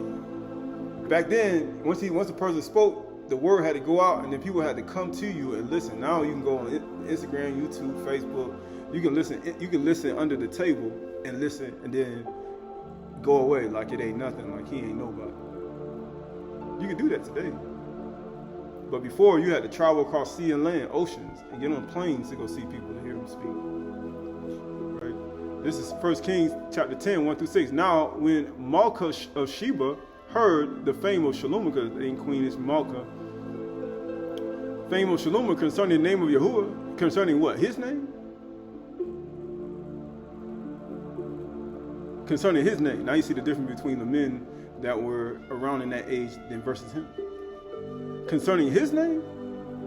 No, concerning the name of Yahuwah, she came to test him with hard questions. Because anytime you represent Yahuwah, I'm coming to test you. I'm going to ask you some hard questions. And she came to Shalom, Jerusalem, with a great retinue, I say company, with camels bearing spices and very much gold and precious stones. Like you're not just coming. He brought something. And when she came to Shalom, she told him all that was on. She told him all that was on her mind. Because that's what. If you a woman really does really actually think you have Hakmah, she'll tell you everything that's on her mind. But if she don't believe it, she ain't gonna do it. Why do you think Yahushua say, "Barak he who not seen but still believe"? She ain't gonna do it. And Shalom answered all her questions. There was nothing hidden from the king that he could not explain to her. He's like, man, he could explain everything. It's like he know it all. What is this? How you know that? How you know this? How you know about quantum physics? How you know about the love languages? How you know how to move things and understanding strings and instruments? How you know about animals and creatures of the earth? How you know about these different things all in the other side of the world? How you know about all these things that form and shape everything? How you know about Yahuwah himself? How you know how to explain all this? When the Malka of Sheba had seen all the wisdom, Hakmah of Shalom, the wisdom of peace, she saw the wisdom of peace. The house, and he said the house he had built, because remember he married the Mizraim woman, but he ain't built the house yet. The food of his table, when she saw the house, the food on his table, the seats and his officials, the attendants and the servants, their clothing, his cupbearers, and his burnt offerings that he had offered at the house of Yahuwah, there was no breath in her. That's why people get to see today. People got all these things, house, food, cupbearers, officials, servants, attendants, cupbearers, and all this, and then women just lose all her breath, and she ain't heard no wisdom from Yahuwah himself. But when somebody has the wisdom of Yahuwah and all these things, guess what? He ain't built the house yet, and he ain't got the food, the servants, the officials, the servants, the cupbearers, and all this, and then she despises him in his heart, even though he got way more wisdom than all the other people she got. These people that got. And that's how people get to see today. They run like, man, look at this. Wow, look at the clothes they have. Look at all these people. Look at all this stuff. And they ain't got no wisdom. They don't even use Yahuwah's name. Matter of fact, they be operating and promoting somebody else's name.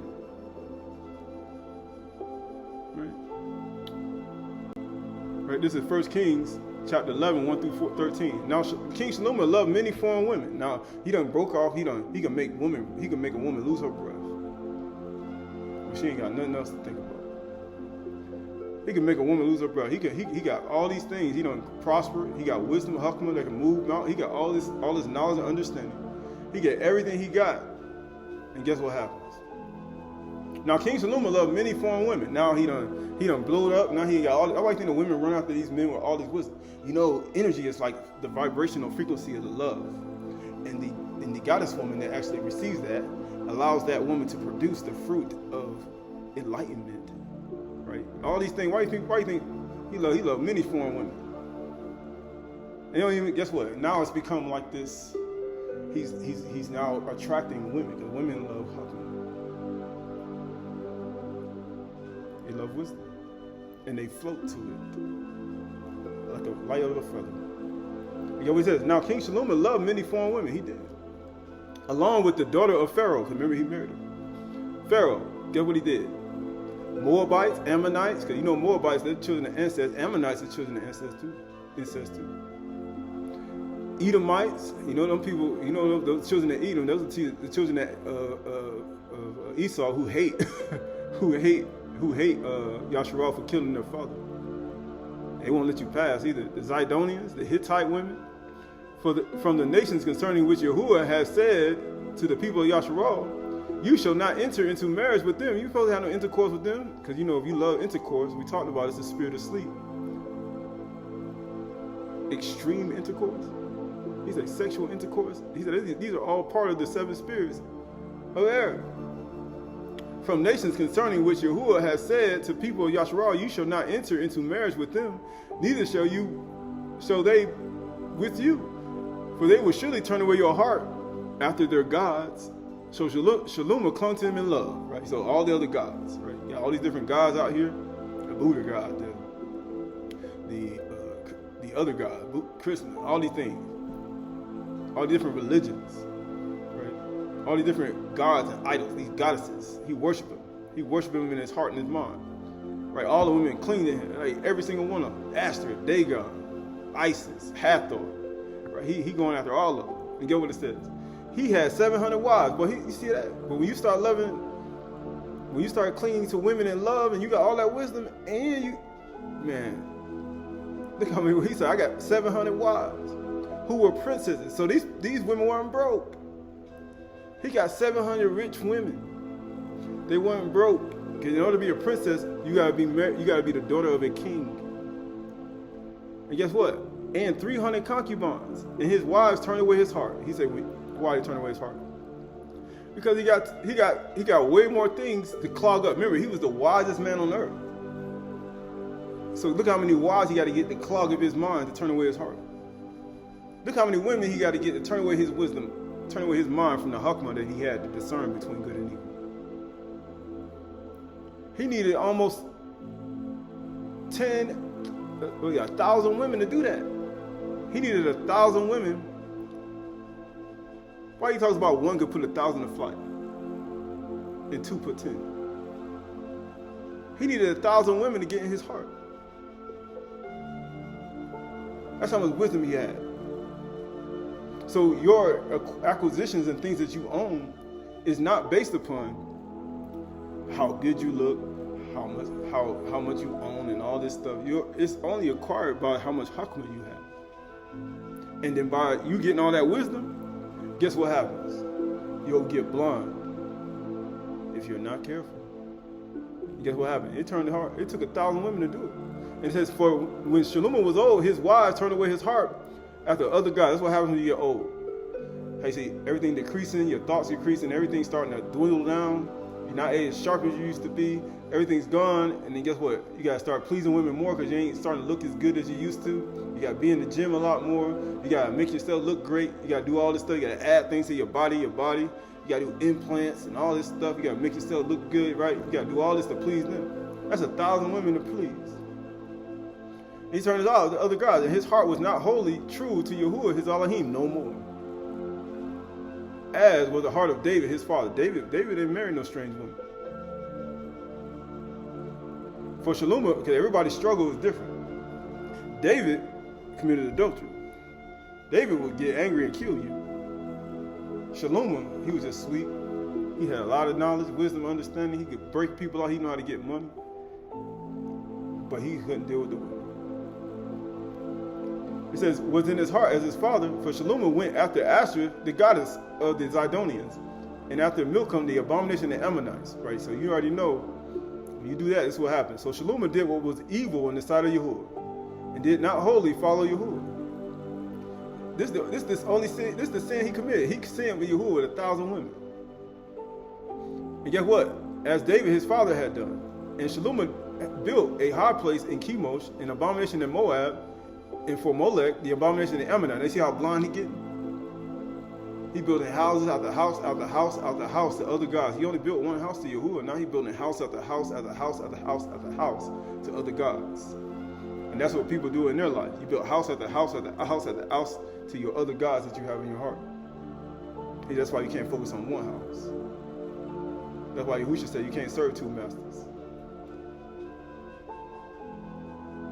And Shalom built high places in Chemosh and the abomination of Moab, and for Molech, the abomination of the Ammonites, on the mountains of the east of Jerusalem. And so he did for all his foreign wives. So he built 1,000 houses, and made offerings and sacrifice to their gods, to 1,000 gods. People say, ain't no 1,000 gods. I mean, they had the Book of the Dead too. They got all types of gods out here. 300 gods. They got 300 gods in one little region, in parts of India, and some other places. You think about that. And Yahuwah was angry with Shalom. Of course he would, because his heart had turned away from Yahuwah. That's what happens. Your understanding heart and mind has now gone away, and Yahuwah burns hot against you. What happened to David? When David found out, he said, I have sinned. But do you see Shalom sinning?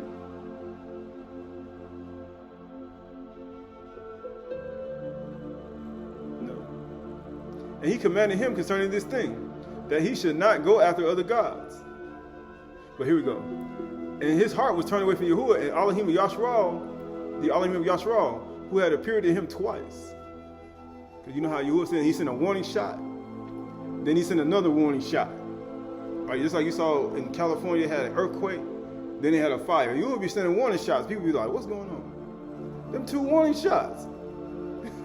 He said, you'll be visited by Yahuwah with earthquakes, fires, vapors of smoke. Right, all these things. Who appeared to him twice. He did it twice. And he commanded him concerning this thing, that he should not go after other gods.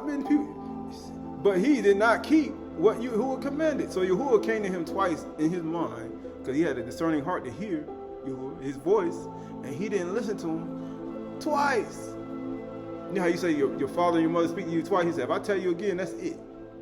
I'm going to beat your behind, right? And that's what happens. Yahuwah tell you something twice, and he had a discerning mind. He could hear Yahuwah. He was like, don't be going after other gods. That he was doing this all this the whole time that he was going through all these 1,000 women. Don't go after these other gods. Don't go after these women. Leave these women alone. I ain't listening to you. Ooh, boy, they look good. But look at that one. But she got a body on her. Boy, she on video. She on the top cover of a magazine. Ooh, look at that one. Ooh, she over there. She over there in Paris. She walked the runway. Ooh, look at that one. Boy, she could so stretch. Oh man. Ooh, look at that one. But he can do the dance over in Latina, in Panama. Ooh, look at that one. Man. But she can sing really well.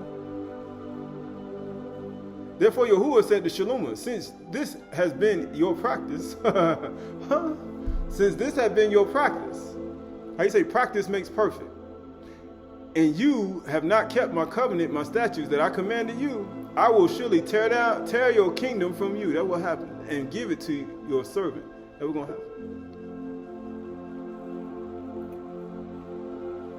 He said, first y'all wasn't doing it.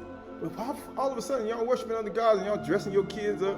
You're doing all this stuff. I remember when we was growing up, we didn't have, like they had Halloween. We ain't celebrate Halloween. We celebrate, they had Hallelujah night. We dressed up as Bible characters. These people dressing up full-fledged, saying Yahuwah. I'm like, man, we didn't even do that. And I didn't even know none of this information. But it said right here, verse 12 says, yet the sake of David, for the sake of David your father, I will do this, do it. I will not do it in your days. He said, because your father. Because I ain't gonna do it in your days. But I will tear it out of the hand of your son. Oh man.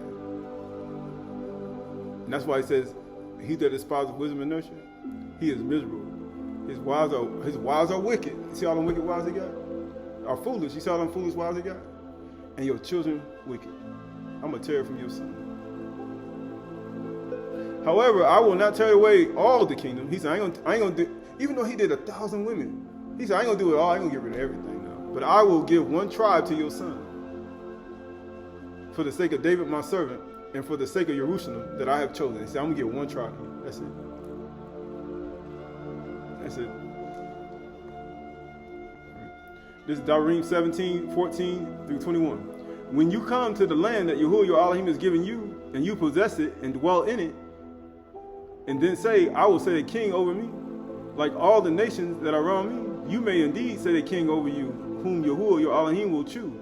One from among your brothers you shall set as king over you. You may not put a foreigner over you, who is not your brother. Only he must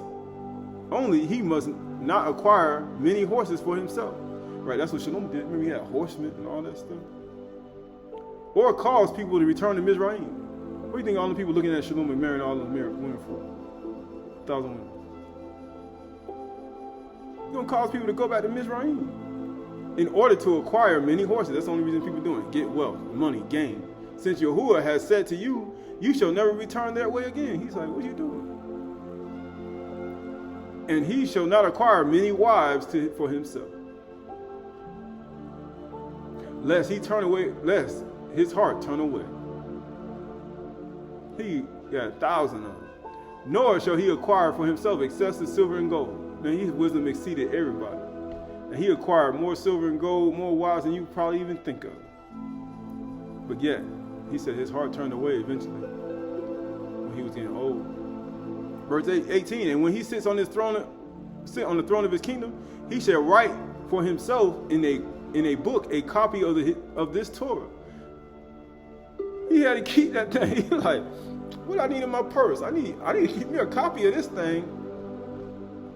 But again, what it said, approved by the Levites, the priests. So, first and foremost, it got to be approved by the Louis. The very Torah that people read, he said it got to be approved by Levites. But guess what? The Torah that people read today, it ain't never been approved by Levites. It's been approved by other people. It's been approved by people all around this whole world. You don't even know. He said, who approved that? This is approved by John James Jones. This one is approved by King James. This one's approved by the Latter-day Miracles. This one's approved by, man, there's so many approved Torahs out here, it don't even make no sense. It's absolutely crazy right now. And it says, and it shall be with him, and he shall read it all the days of his life. Why do you think Shalom? Boy, you think about all them while you ain't reading that book. You're like, man, I got 1,000 women. Man, I ain't got time to read no more. Goodness, it's a lot. And these statutes and doing them. That's what he told them to do. He said, if you walk in my statutes, keep my commandments, my Torah, then I will lengthen your days. After he gave them the wisdom. But guess what it says? His heart, it says, his brothers, that he may not turn aside from the commandment, either to the right hand or the left, that he may continue long in his kingdom. He and his children in the Ashr'y. What do you think? See what happened to him? His children, he said, I'm going to take it from your child. He said, I'm going to take it from him. He said, I'm going to do it to him. Read this Deuteronomy 7:1-5. It says, when Yahuwah your Elohim brings you into the land that you are entering to take possession of it, and clears away many nations before you, the Hittites, the Girgashites, the Amorites, the Canaanites, the Perizzites, the Hivites, the Jebusites, 7 nations more numerous and mightier than you. How many? 7. How many spirits in the spirit asleep? In air? 7. 7. More numerous and mightier than you. Why do you think he get 7? Why do you think he can get 1,000 women other people? You can get a whole bunch of wives in other nations, other people. You can get a whole bunch. But in Yasharah, ain't that many. 7 nations more numerous and mightier than you. And when Yahuwah your Elohim gives them over to you, and you defeat them, then you must devote them to complete destruction. Say what? You shall make no covenant with them and show no mercy to them. You shall not intermarry with them, giving your daughters to their sons or taking their daughters for your sons. Didn't Shalom marry all these women? For they would turn away your sons from following me. He said, David, Shalom, you ain't walking like David. You ain't walking like Dawood. When Dawood even lusted at a woman, it was a woman of his own people. You went after other gods and other beings, other women out here. And you served their Elohim. You built a house for their Elohim. Then the anger of Yahuwah will be kindled against you. Oh boy. And that's what's going to happen. People say, why the anger against me? And he will destroy you quickly. How fast? He said, I'm going to destroy you real fast, quickly. But thus shall you deal with them. And you shall break down their altars and dash into pieces their pillars and chop down their Ashr'y and burn their carved images. Not build a house for it in your mind, in your heart. Because you can build a house for all these gods in your thoughts in your mind, whether male or female. You can build a male or female. He said, you can lust after every single man on Instagram, Facebook, and Twitter and build a house for every single god they serve inside of your mind, and you can practice it and do the very same thing. The same thing a man can do the same thing. You can acquire all the wisdom you want and make people lose their breath and understanding. And guess what? You'll fall in the same trap. You fall in the same situation, in the same mind, right? This is Tobit 4:7-3. Give alms. Here we go. Give alms of thy substance, and when thou givest alms, let not thy eye be envious, neither turn away thy face from any poor. And the face of Yahuwah shall not be turned away from thee. If thou hast abundance, give alms accordingly. If thou hast but little, be not afraid to give according to your little. It doesn't matter whether rich or poor, noble or free, rich or poor. For thou layest up a good treasure for thyself against the day of necessity. Because that alms, he said, but because their alms do deliver from death, and suffer not to come into darkness. For alms is a good gift, but unto all that give it, in the sight of the Most High Yahuwah. People say, I don't need to read Tobit, man. Tobit got things that people need to read. He said, why? Matthew 6:1-2. Beware of practicing your righteousness before other people, in order to be seen by them. For then you will have no reward of your Father who is in Shamayim. Thus, when you give to the needy, sound no Turah before you, as the hypocrites do in the congregation in the streets, that they may be praised by others. Truly I say to you, they have received their reward. But when you give to the needy, do not let your left hand know what your right hand is doing. You know what he told Shalom? When they get a king a copy of the Torah, he said, don't go to the right or the left. You don't even know what you're doing. So that your giving may be in secret, and your Father, who is in secret, will reward you.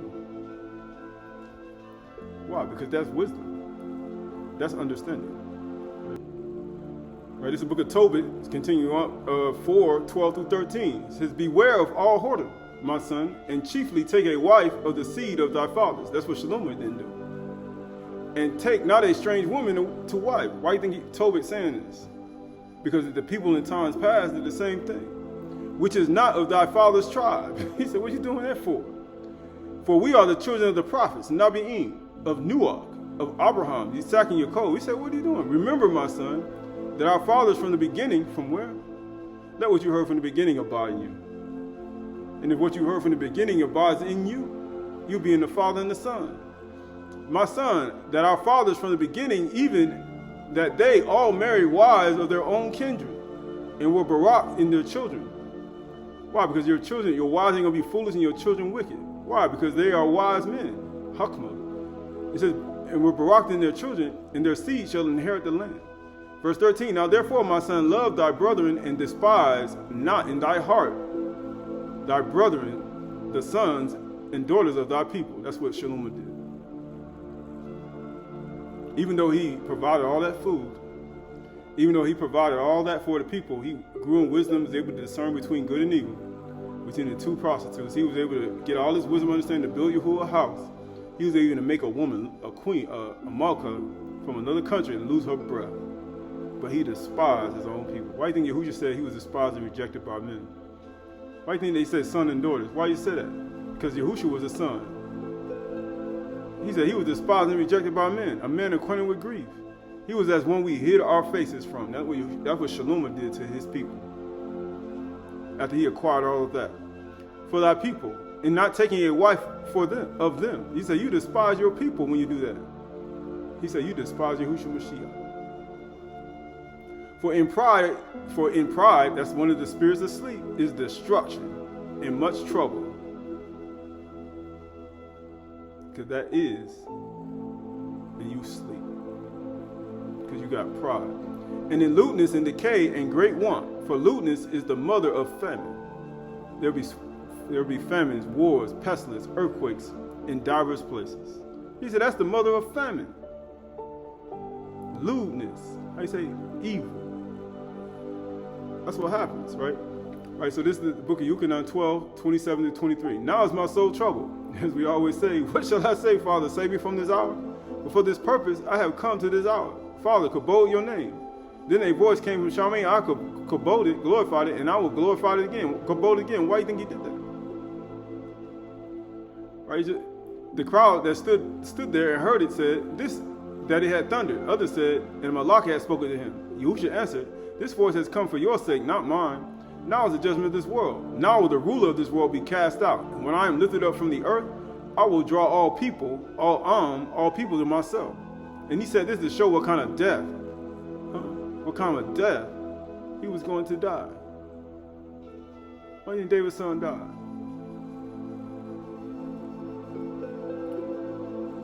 Why didn't he die? He said, show what type of death he was going to die. It's Matthew 27 through 50. Then the soldiers of the governors took Yahushua to the governor's headquarters. That's what they did. They grabbed him. And they took him to the governor's headquarters. And they gathered the whole battalion before him. And they stripped him and put on a scarlet robe on him. And twisting a crown of thorns, they put it on his head and put in a reed in his right hand and kneeling before him. And they mocked him, saying, Hail, Malach of the Yahudim. He said, why are you doing that? Because of what Shalom did. He despised his own people and married 1,000 women. That wasn't even of his people. He went against the Torah. He was a Malach of the Yahudim. But he despised his people by marrying strange women. Why do you think they're despising him right here?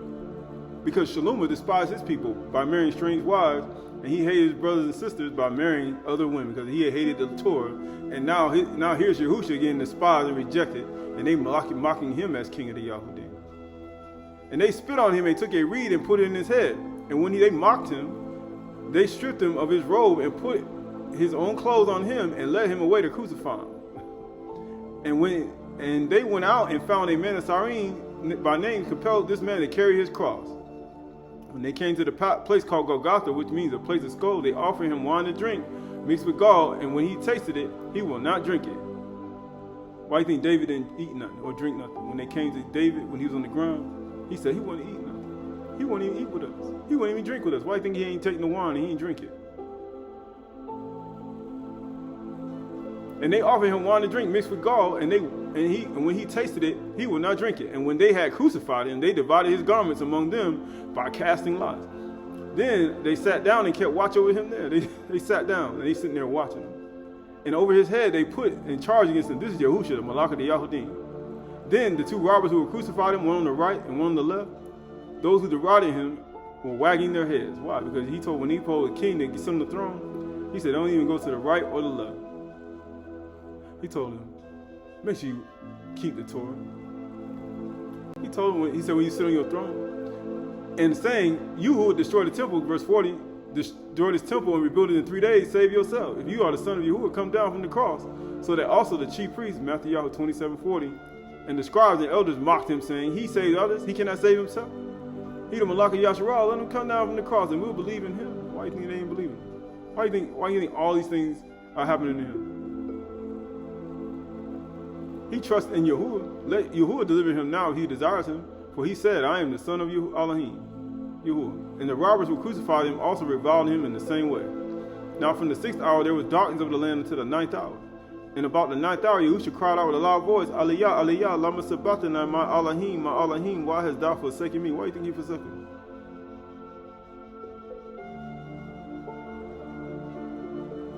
Why do you think he forsook him? Because Shalom forsook him. Because everybody else forsook him. And some of the bystanders hearing it said, this man is calling for Eliyahu. And one of them ran and took a sponge and filled it with sour wine and put a reed and gave him to drink. But the other said, wait, let's see whether Eliyahu will come and save him. And Yahushua cried out again with a loud voice and yielded up the Ruach. This Deuteronomy 4:20 through 24. But Yahuwah has taken you and brought you out of the iron furnace, out of Mizraim. Because remember, the king ain't supposed to cause people to go back to Mizraim. To be a people of his own inheritance, as you are this day. Furthermore, Yahuwah was angry with me because of you. Oh, didn't it burn hot? Yahuwah burned hot against Shalom when he got them strange wives. He said, you know what? I ain't going to do it in your day. But you know your son, I'm going to take it from him. Yahuwah was angry with him because of him. He was angry with his son because of Shalom. And he swore that I should not cross this Yarden, and that I should not enter the good land that Yahuwah your Elohim is giving you for an inheritance. Why do you think Yahushua getting ready to die? He said, I ain't going. He said, you going. For I must die. Why do you think Yahushua had to die in this land? Why do you think Yahushua had to die in Jerusalem? I must not go over the Yarden, but you shall go over and take possession of that good land. Also, he had to die in order for us to take possession of it, in order for us to go forward. Guess what it says? Take care, lest you forget the covenant of Yahuwah, your Elohim. That's why he said, my Elohim, why hast thou forsaken me? Because they forgot the covenant. What do you think Shalom did? Why do you think he tore the kingdom away from them? They forgot, which he made with you, and make a carved image. Why do you think Shalom made carved image 1,000 women? The form of anything that Yahuwah, your Elohim, has forbidden you. For Yahuwah, your Elohim, is a consuming fire and jealous Elohim. Why do you think he's burning over there in Los Angeles right now? Why do you think volcanoes are erupting? Why do you think earthquakes and famines and pestilence in diverse places? Why do you think all this stuff going on? Diseases. Because of the things that are going on. And he says right here, this is Qahalath, Ecclesiastes 7:25-29.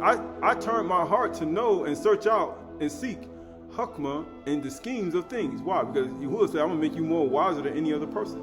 But you guys still going to have to seek out certain things. You know, to become wiser.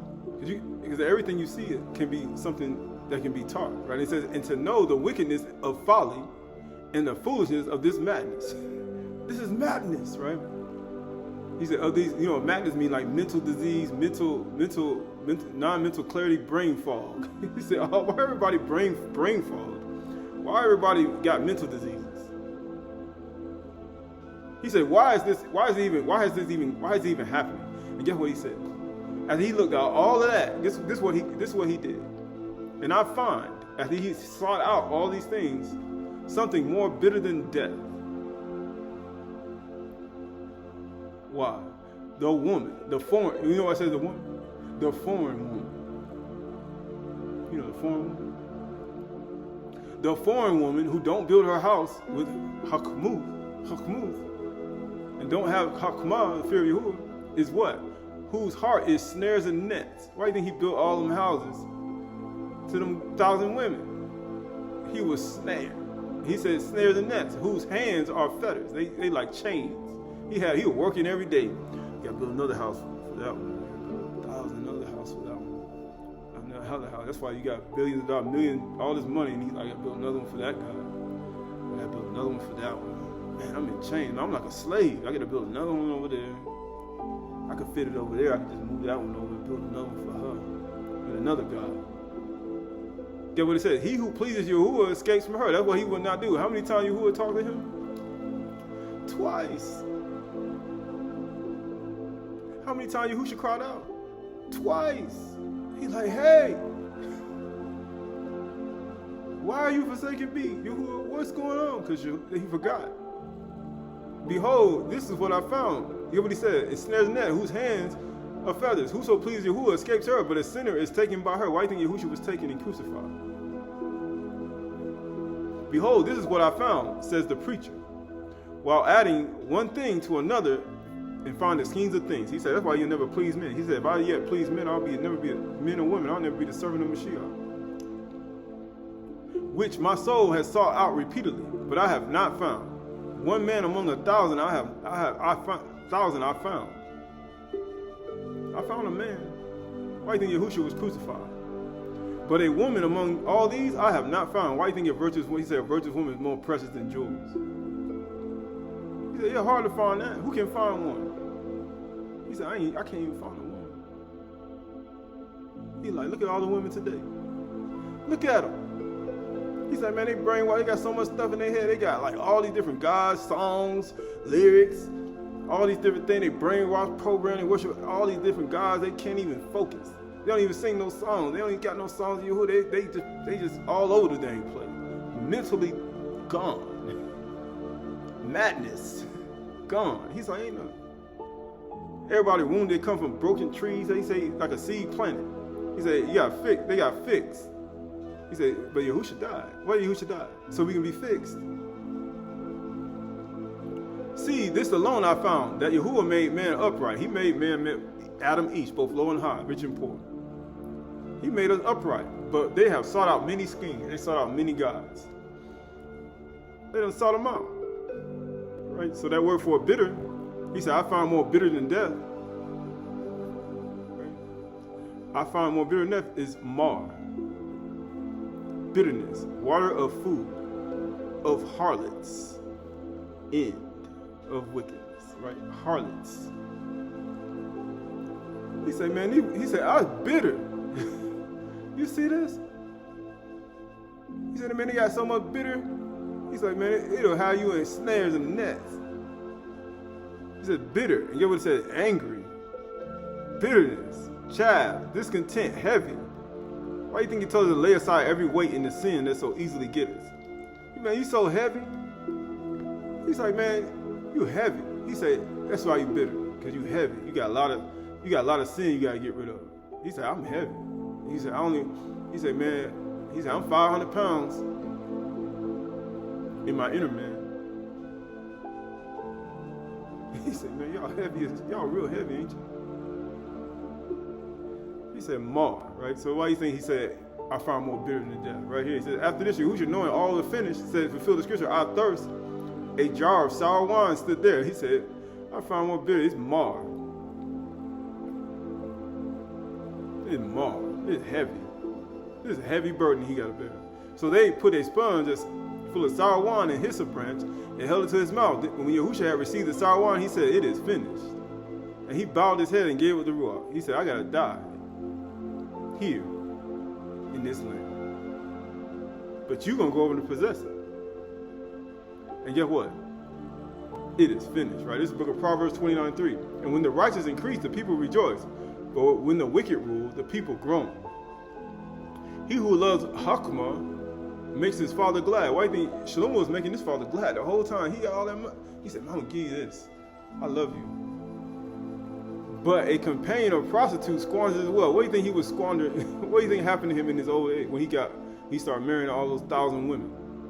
He squandered his wealth. He was building houses for every single one of them. He got a house for you, house for you, house for you, house for you, house for you. And he forgot all about his own family, his Pharaoh's daughter, the son he already had, and him building his house without them for him. He was so busy building 1,000 houses, he forgot about his own house. He done squandered his wealth. That's why people throw up $10,000 in the strip club. $100,000 doing crazy stuff. Buying a car with fur on it. Doing crazy stuff. Right, just to please somebody. Please a male, female, woman. Doesn't matter, servants. He said, you doing all this, squandering your wealth. They harlots. They prostitutes. They like snares and nets. He said, why you gonna have an intercourse with a woman you know all over the place and you're gonna still be with her? You know what they're gonna happen? They're gonna be a snare and a net for you. You're gonna be like a chained up dog inside that house. You're gonna squander your wealth too. He said, what type of woman you need? He said, you know, Abraham, Yitzhak, Yaakov, Noah. We were the children of Abraham, Yitzhak, Yaakov, and Noah.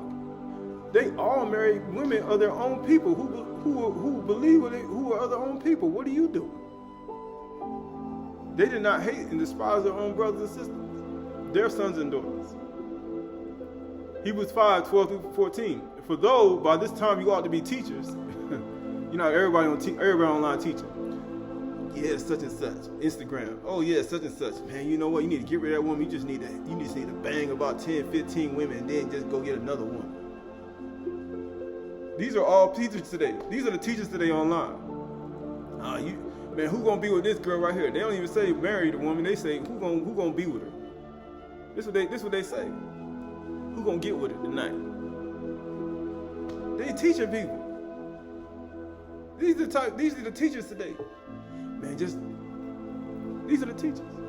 For the time you ought to be teachers. You need somebody to teach you again. Which is the basic principles of oracles of Yahuwah. They say you need milk and not solid food because everybody want to be deep. You got all this hakma and wisdom and got all these women chasing you, but just you ain't got, it's all about your name. You ain't got Yahuwah's name and nothing. And then people say, I'm going to listen to them. Eat from their tree and allow it to consume in my consciousness. And my consciousness is going to go throughout the cosmos and be filled with the truth of the light of the aura, of the intellectual properties of the enzymes of your life. And they be adjusting that stuff, ain't got Yahuwah's name on it or nothing. And then you know what they say? Boy, boy, that's the truth. And then they wondering why their consciousness is filled and they can't stop doing the spirits of sleep. They still can't stop it. For everyone who lives on milk is unskilled in the word of righteousness, since he is a child. That's what Shalom said. He said, but Yahuwah, I'm a child. I don't know how to come in and go out. But I got all these people to rule over. Give me Hakma. And Yahuwah say, being that you ask for not of these other things, I'm going to give it to you. And I'm going to give you a wise and understanding heart. Verse 14, but solid food is for the mature. So you can see, even though Shalom had all that, he went from the state of being wisdom and understanding to a state where he got to come in and humble himself like a child and repent and do his first works over and become like a seed. Because he lost his maturity. Because mature people know the Torah. That's why he had a copy of it. He said, you got to write you a copy of this. But when you lose your thoughts and your conscience on the bar, then you're like a child again. And you got to become like a seed, and you got to repent, and you got to go all the way back and do your first works over again. And that's the dangers of having Hakma. You get arrogant, high-minded, and now you got your whole family worshiping gods and idols.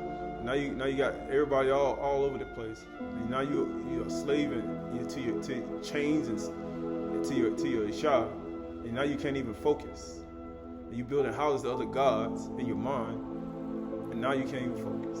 So now you gotta repent and do your first works over. But solid food is for the mature, for those who have their powers of discernment trained. By constant practice, what is Shalom practice? You will say, being that you practice making gods to other women, 1,000 women, being that you practice this, your heart turned away from me.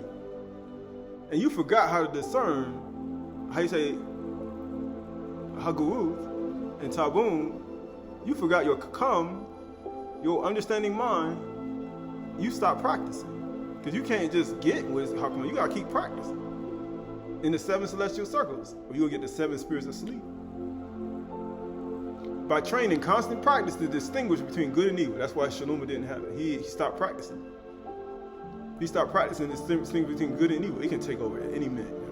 It's really strong. People have no idea. If it wasn't that strong, then why he keeps saying you gotta keep practicing? It's really strong. It can take over your whole mind. It can take over your whole mind. Fornication, adultery, lying, deceit, hatred, envy, jealousy, strife, dissension, rivalries, conceitedness, pride, arrogance. All these things can take over your whole mind, and you won't be able to discern between good and evil anymore. It blinds your judgment. It blinds your judgment within yourself. It blinds your judgment with other people. And then you're going to be saying things out of your mouth you should not say. And you're going to get adding sin on top of sin. And next way you know, you get punished for that. Okay, now you get punished for that. And you get punished for that. And you get punished for that. And you get punished for that. And next you know, you just stacking sin on top of sin. And you was like, since you practice all that, you know, I'm going to leave you one. tribe, and then I'm gonna take your son. I mean, we're gonna be hell for your son.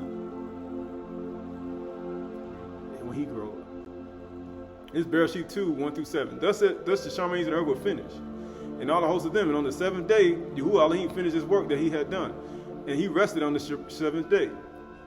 That's what happened to David's son on the seventh day. He took his rest and he died. Because remember, they didn't have Matthew through Revelation to believe on Yahushua Mashiach. From all his work that he had done. So Elohim baraked the seventh day and made it Kudash. Because on it, Elohim rested from all his work that he had done. Why do you think the son got rest from all the work that David did? All the evil he did. He got rest. Why do you think Yahushua cried out? These are the generations, verse 4 says, these are the generations of Shamaim and Earth. When they were created. In the day Yahuwah Elohim made the earth and the Shamaims. When no bush was in the field, was yet in the land. And no small plant was in the field, had yet sprung up. For Yahuwah Elohim has not called it to rain on the land, and there was no man to work the ground. And a mist was going up from the land, and was watering the whole face of the ground. And Yahuwah Elohim formed Adam of the dust of the ground. And breathed into his nostrils the breath of life, and man became a living creature. That's why when Shalom had all that Hakma, he said he spoke of reptiles, birds, trees. What else he spoke of? Behemoth and off.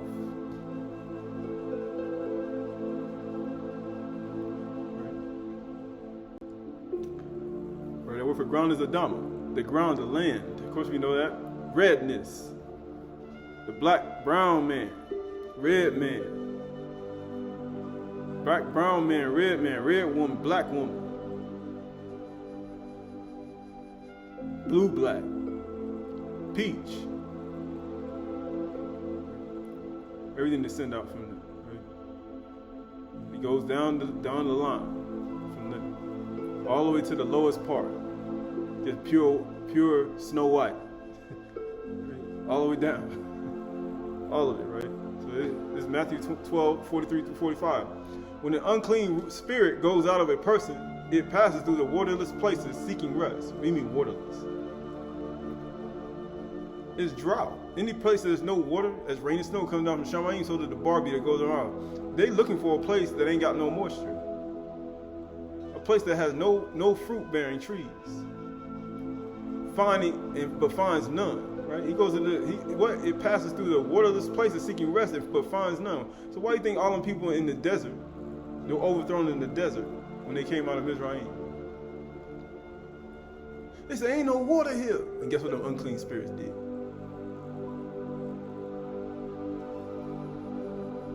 Boom! It hit them like they didn't know what happened. They didn't know what was going on in their minds. Then it says, I will return to my house from which I came. Because when they ain't find no place to rest out there, they're going to go back. Why do you think those spirits ain't never go back to Mizraim?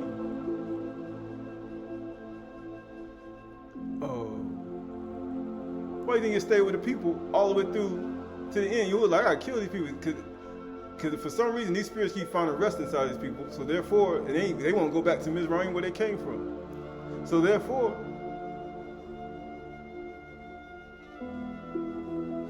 then it says, I will return to my house from which I came. But those spirits ain't need. Matter of fact, we're not going back to Mizraim. We're going to stay right here with the children of Ashr'y. Hey, party! Party! Right? They butt naked around the calf. Party! They having a great time. They doing twerking and worshiping Qahalath, doing all types of stuff around the whole thing. Butt naked. They doing all types of stuff. He said, we're going to stay right here. Committing adultery, fornication, lying, right? Hateful speech, slander, gossip. Man, they doing all types of stuff. He's like, this spirit's like, man, we ain't never going back to Mizraim, boy. They staying right here. We gonna stay with y'all. Cause Mizraim in you. And when it comes, it finds the house empty and swept and put in order, right? That's the only reason the spirits stay inside of you. He said, man, why can't I? Because it's not in order. It's not put in order. First, it's not swept. It ain't empty. Because you ain't going to get rid of the stuff you got. It ain't swept because you don't like to sweep and clean. And then it says it ain't put in order. You don't respect Yahuwah's order. From your top of your head, from your hairs, all the way to your frontal lobe, all the way to your throat, what you speak, all the way down to your body, to the bottom of your body, to your feet. Because it ain't put in order. Then it goes and brings with it 7 other spirits. Uh-oh, the spirit of sleep, here it comes. More evil than itself. Why you think them spirits ain't go back to Mizraim? They stay right there among the children of Ashr'y, inside of people, inside of mother, man, woman, and child. And they stay right there and they possess their whole 7 lamps. Oh. Then it's like 7 women gonna take hold of 1 man. How you say? 7 spirits gonna take hold of 1 person. Then the 8 gonna take over your whole body. And they're gonna take over your whole body. And they're gonna take over all 7 lamps on your menorah, and they're gonna take over you. And they enter and dwell there, and the last state of that person is worse than the first. So will it be with this evil generation. He said, that's exactly how it is. He said, that's how it's going to be in this evil generation. He said, that's exactly how it's going to be. Right, we're going to finish. This is 2 Timothy 2, 4-7. No soldier entangled in civilian pursuits, since his aim is to please the one who enlisted him. Right? Because, athletes, soldiers can marry women. An athlete is not crowned unless he competes according to the rules. Athletes can marry a bunch of women too. And them women be tearing, they'll ruin your life. They'll take your whole athletic career and throw it in the trash can. Matter of fact, they'll take you everything you got. Why? Because that's exactly what they do. He said you squander your wealth. You be in chains. Right? Verse 6 says, a hardworking farmer who ought to have the first share of the crops, a farmer can marry her, he said, marry these women too. Just like a daughter can marry a son who worship other God. Same thing with a female athlete or a female soldier. It's the same thing. You get what it says? Think over what I say. Who will give you understanding in everything? He like, you'll figure this out. He's in that heart. He said, you'll figure it out. He said, what people want to do, they want to think. They want you to explain every single thing in detail. If you don't put the actual aleph over here and to put the woo over here, he said, no. He want everything done for you. And that's the problem. Because you know what happens if you do that for everybody? Then they ain't going to never write a copy of the Torah in their own mind. They ain't going to have no copy of the Torah. And they're going to be transgressing all over the place. 1 Corinthians 9, 24-27. Do you not know that in a race, all runners run? People say, I don't want to run. He said, the name of your true is a strong tower. The righteous run into it and it's safe. You got to run first before you walk.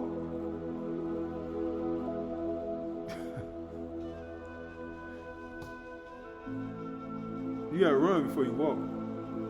First you got to get to safety before you start walking. Because when the scary one, Freddy Krueger chasing you, or Jason, then people running. Them people ain't walking. Jason walking. The man with the knife is walking.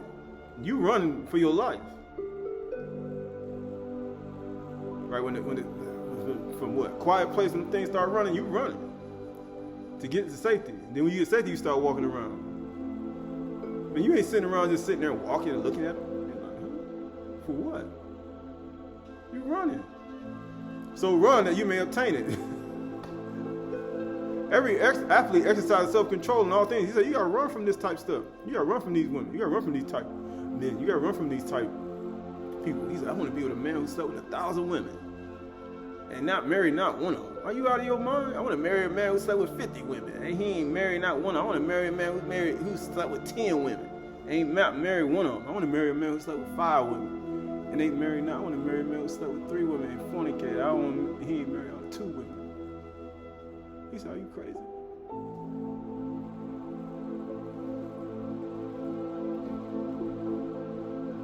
They do it to receive a perishable wreath, but we are imperishable. So I do not run aimlessly, and do not box beating the air. He said, nah. When I swing, I'm punching exactly where I need to punch.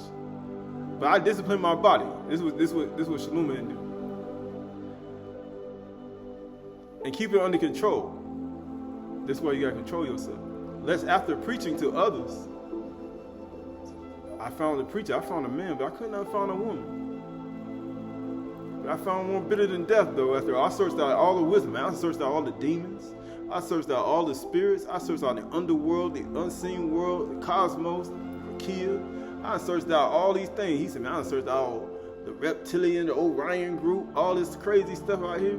I searched out the Shamains all the way to the cosmos, the bees and the Rakia, the cosmos. Yahuwah told Yahushua not to be with them, been all the highest Shamain. He's like, man, but if I don't keep myself under control, it don't matter. He said, you worship other gods and you start making houses to other gods and women and all these things and doing things against the Torah. Lest after preaching to others, I myself should be disqualified. Well, you didn't have it in Shalom. He had all that wisdom and understanding. You don't read where he committed any other sin either. That was his sin. And guess what happened to him? He was disqualified. And he was teaching all people who were coming to hear his wisdom too. He was getting gold and silver and all these things too. He was acquiring all this wealth. He could feed all his whole house. He had 1,000 songs, 1,500 proverbs. He was doing all that. And he was teaching and preaching to other people. And guess what? He was disqualified at the end when he was old.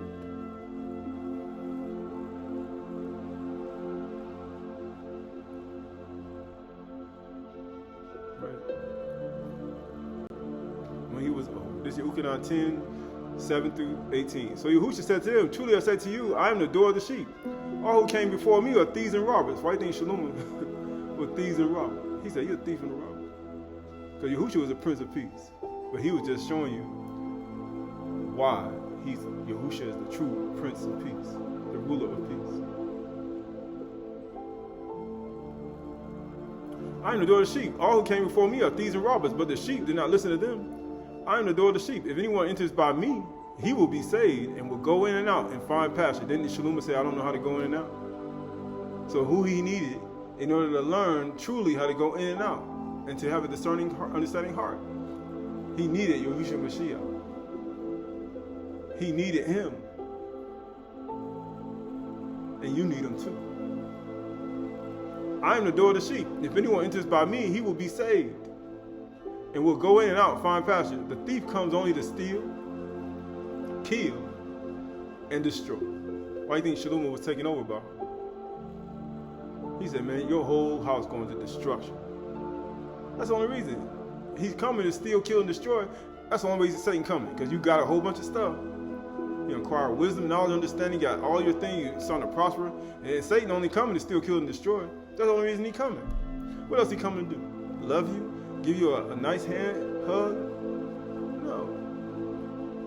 Give to the needy? No. He getting ready to transgress, fornicate, commit adultery, right? Pervert your mind, steal your money, ruin your life, ruin your reputation, destroy you who you are, right? That's all he's coming to make you do.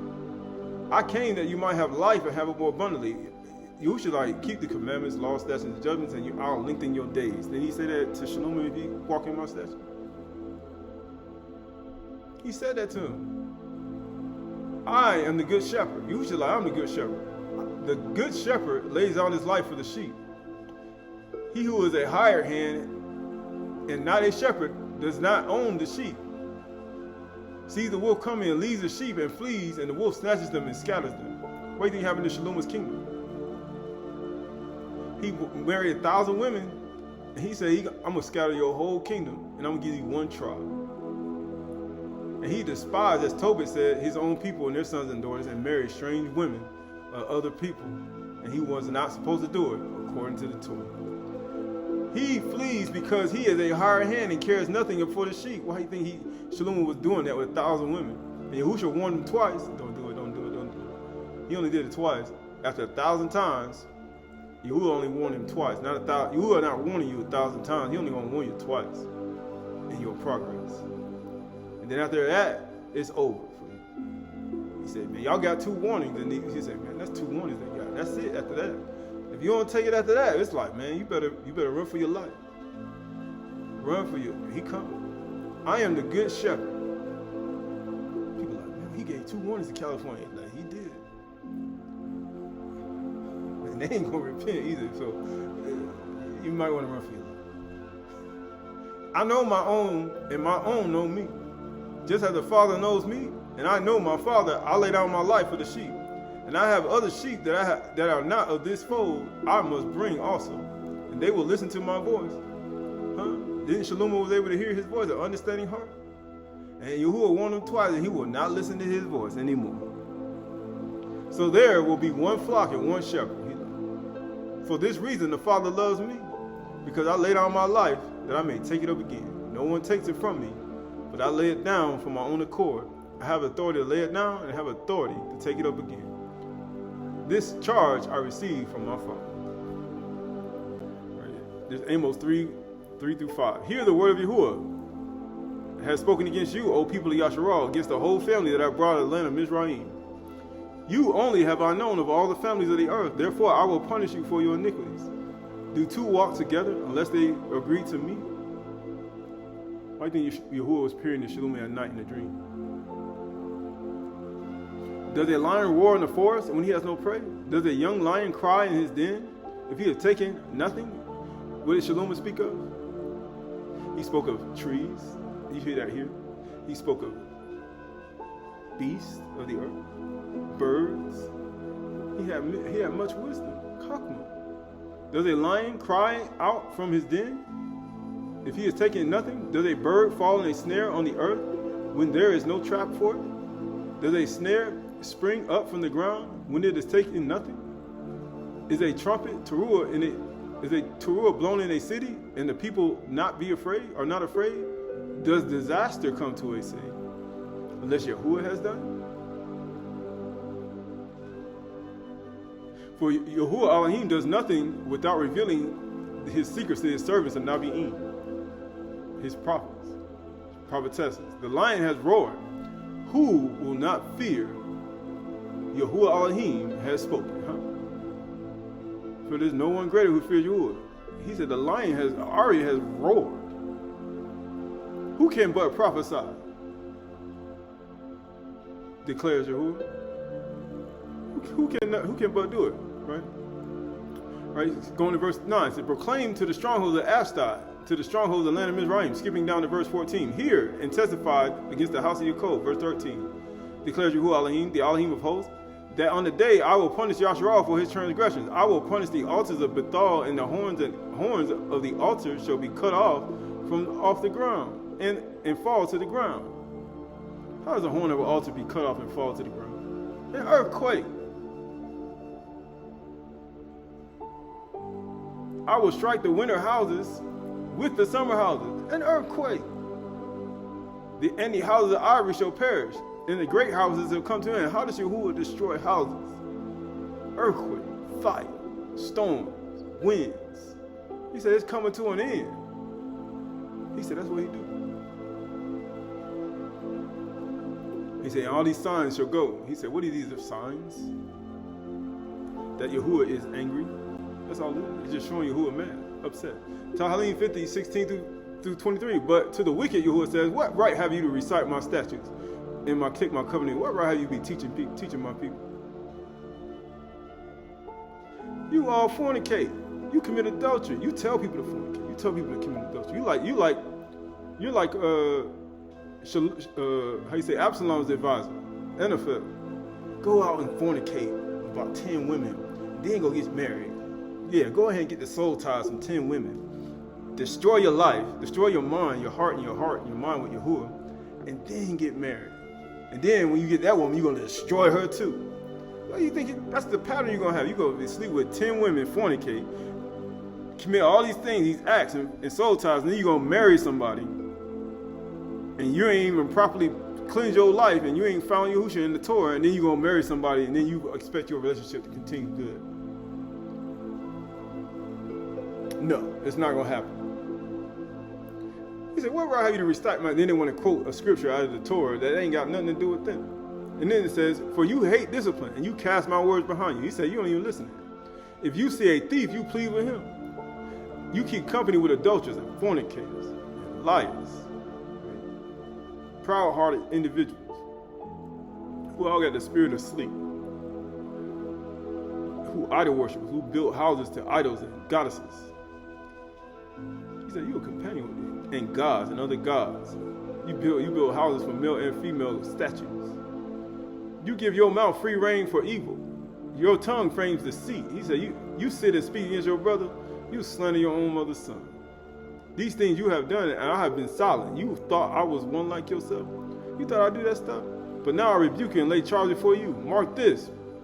You who forget Yahuwah. Shalom. Shalom.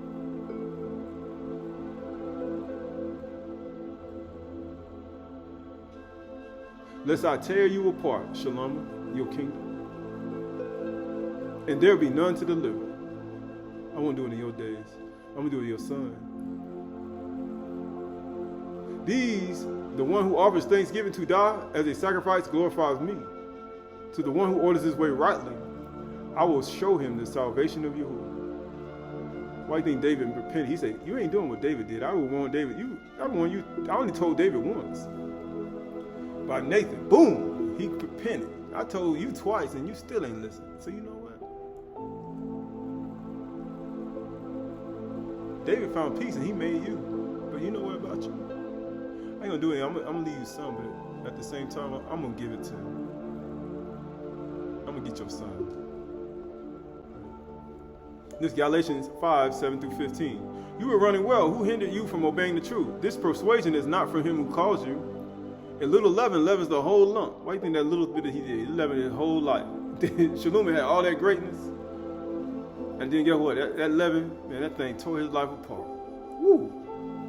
I have confidence in the master that you will take no other view.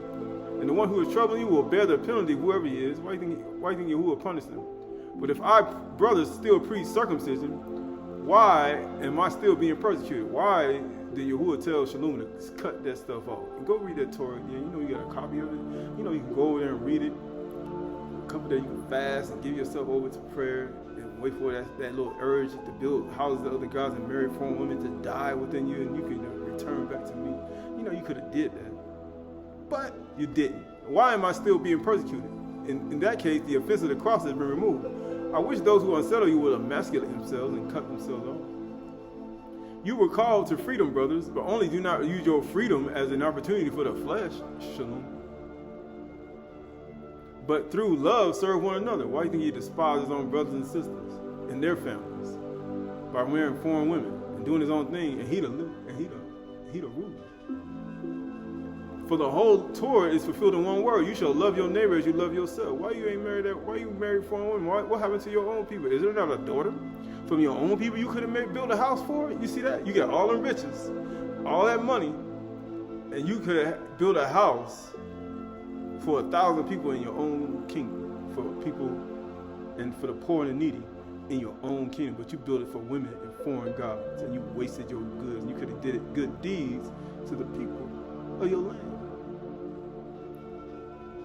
You think there weren't no people among Ashr'y when Shalom was ruling that wasn't poor? Yahusha said the poor will not cease out of the land. So why do you think Shalom, Yahuwah, were even more burning hot toward him?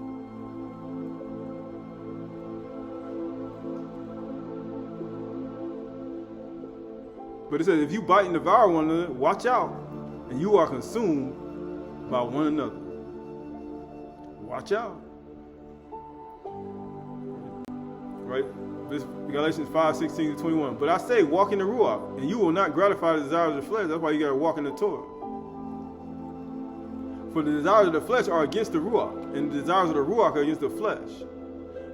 For these are opposed of each other, to keep you from doing what things you want to do. Why do you think he was doing that stuff? Why do you think people say, why Shalom? Man, you have no idea. These things are powerful. It's very powerful. Once they get a hold of you, it's powerful. He can come in many ways. But if you are led by the Ruach, you are not under the Torah. There ain't no law against it, because you got a copy of it. Because you led by the Ruach. Let me see what the Ruach say, what the Torah say about what I need to do. Let me see what the wise man said. Let me see what Hakama said. Let me see what Yahuwah said. Yahuwah, what you think? Nah, you don't need that. Okay, I'm going to obey your voice, right? Now the works of the flesh are evident. Sexual morality, fornication, adultery, spirit of sleep, impurity, spirit of sleep, sensuality, spirit of sleep, idolatry, definitely spirit of sleep, sorcery, spirit of sleep. And you may mention around, you call spirit of sleep on other people because sorcery is used for other people. Enmity, that's hatred, strife, right? Always fighting. That's spirit of fornication, spirit of sleep. Jealousy, spirit of sleep. It works together with lying. Fits of anger, spirit of sleep. That's fighting. Rivalries, arrogant. That's rivalries. That's political agenda, chicanery, obquiescence. Trickery to get for political advantage and financial advantage. Rivalry, dissension, division. That's what that is. Same spirit of sleep. Envy, spirit of sleep. Drunkenness, definitely spirit of sleep. Put Nuach to sleep. When he woke up from his sleep, he realized what his son did to his wife. Orgies, right? That's fornication, adultery. That's Absalom. Right? You think Shalom ain't had to sleep with them 1,000 women? He's like, man, I gotta sleep with 1,000 women. That's a lot of sex. You know how much intercourse that is? We talked about in the Testament of Reuben, sexual intercourse. He said that's how sin got in. And things like these, like we don't talk about what he built houses to foreign gods, and you know foreign people do. They do orgies. Foreign gods do orgies. You think he ain't have an orgy with them 1,000 women? You think he slept with them one by one? Don't be foolish. Cause you don't know. You just say he married 1,000 women, and people just don't know that. I warn you, and I warned you before, that those who do such things will not inherit the kingdom of Yahuwah. You won't be able to attain it. You won't even be able to attain it. You won't. Right? This is Galatians 5:22-26. But the fruit of the Ruach is love, ahab, joy, simcha, peace, shalom. That's what shalom was. Patience, arak, kindness, kasid, goodness, ta'ud, faithfulness, amunah. That's 7. Gentleness, anah. That's 8. Self-control, takah. That's 9. That's what takes self-control. You got like 10 women. They foreign. You don't know you're not supposed to do that. Self-control. He says, and guess what? That's 9. That's 9. What does 9 do? What is the spirit of sleep? Remember, it's 7 spirits. Remember, 7 spirits go. He brings in himself 7 other spirits more wickeder than himself. And then guess what? He takes away.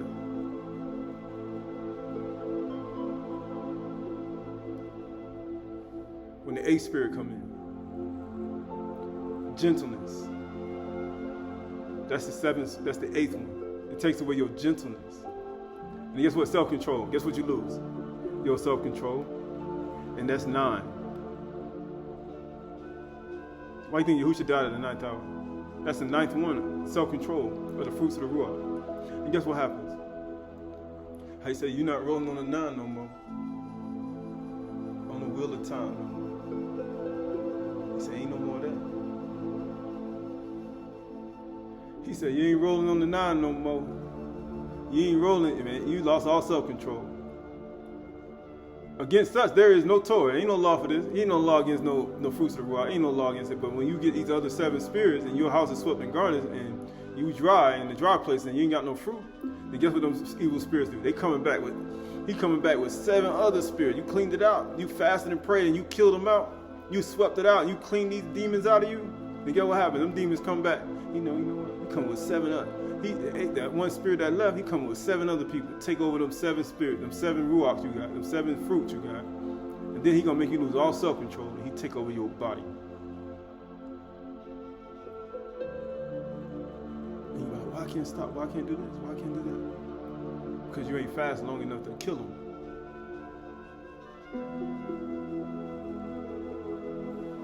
And those who belong to Mashiach Yahushua have crucified the Basar with his passions and desires.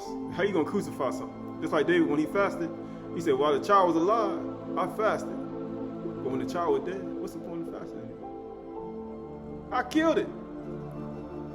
David killed it. Dawid killed it by fasting. That's why he did it. I killed it. I killed the son. By my actions, I killed the son. I have to kill the son.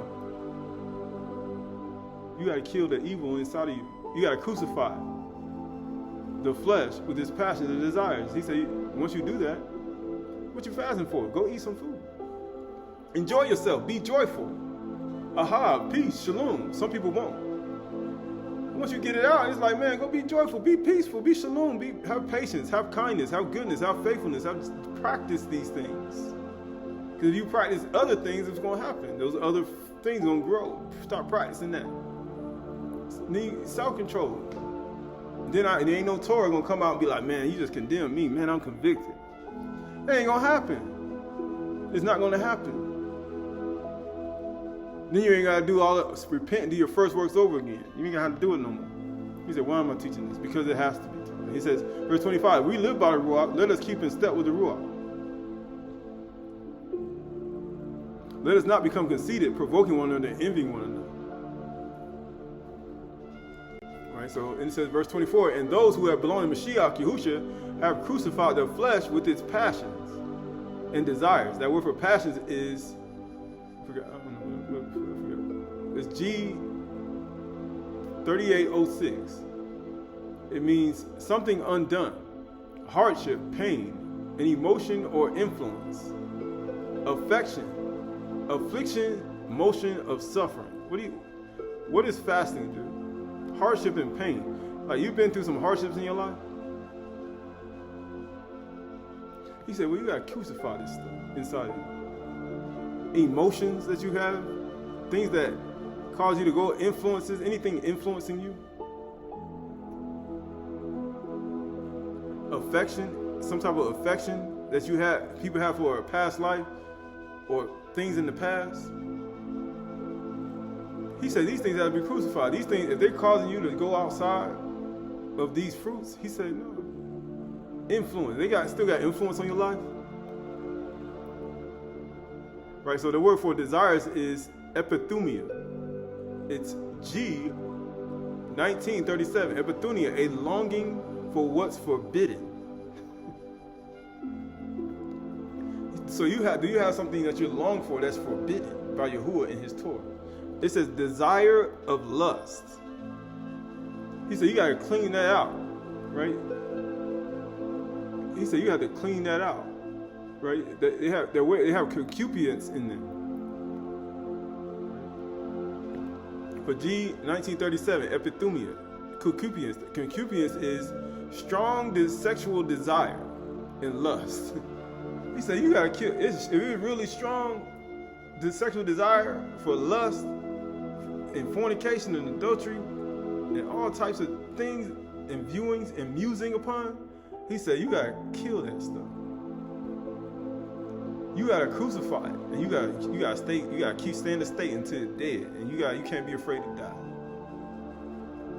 You can't be afraid, because Yahushua was there to bring you back alive. He said, "I've come that you might have life, but I can't give you life until you die."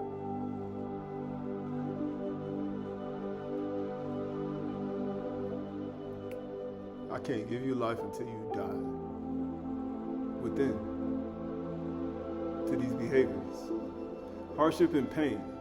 An emotion or influence of affection, something undergone. Something that's dead, that's gone, that you don't have anymore. Right? It's something to think about. Something to think about.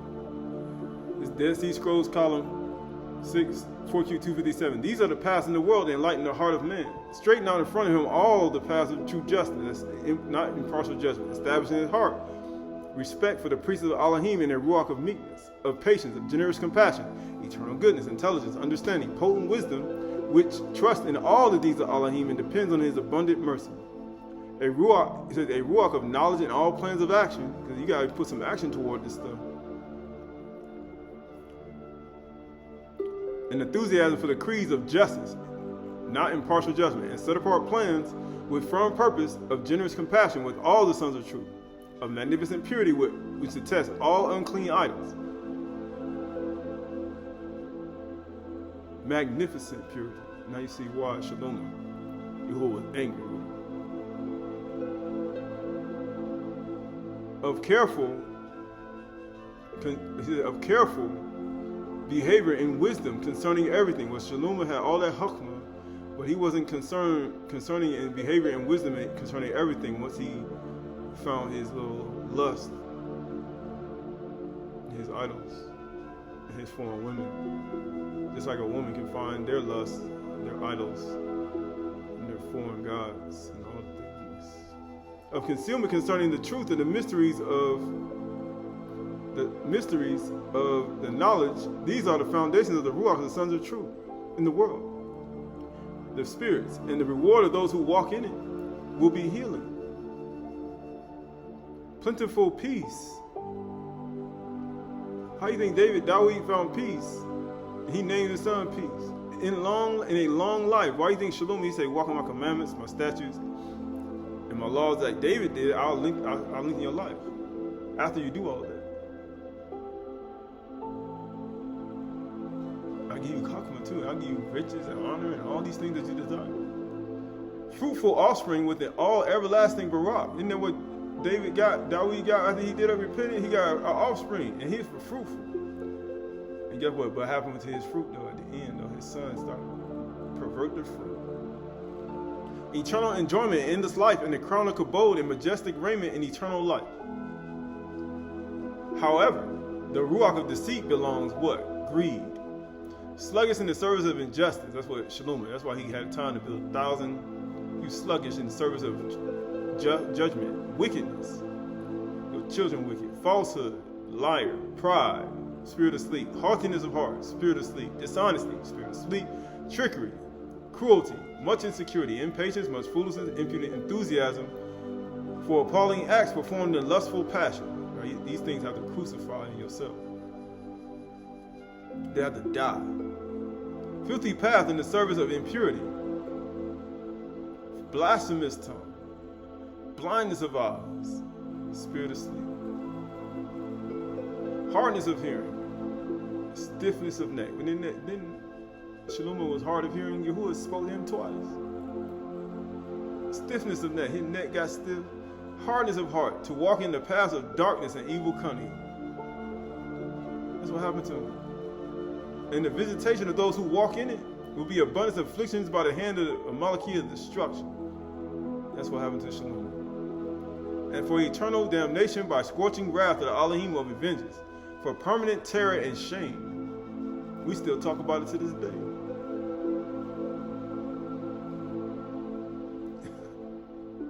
We still talking about it thousands of years later. Without end, with the humiliation of destruction. Still, he was humiliated. You talk about that. You have all the wisdom in the world, and now you're humiliated, and your whole house being destroyed and being ripped apart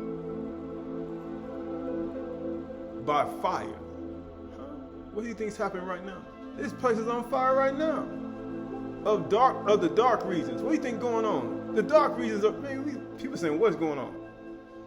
The dark regions, the Malachia of destruction. That's what it is. That's what you're seeing. All the ages of their generation, they shall spend in bitter weeping. Because he found more bitter than death a woman, a harlot, a mar. Weeping and harsh evils in the abyss of the darkness until destruction.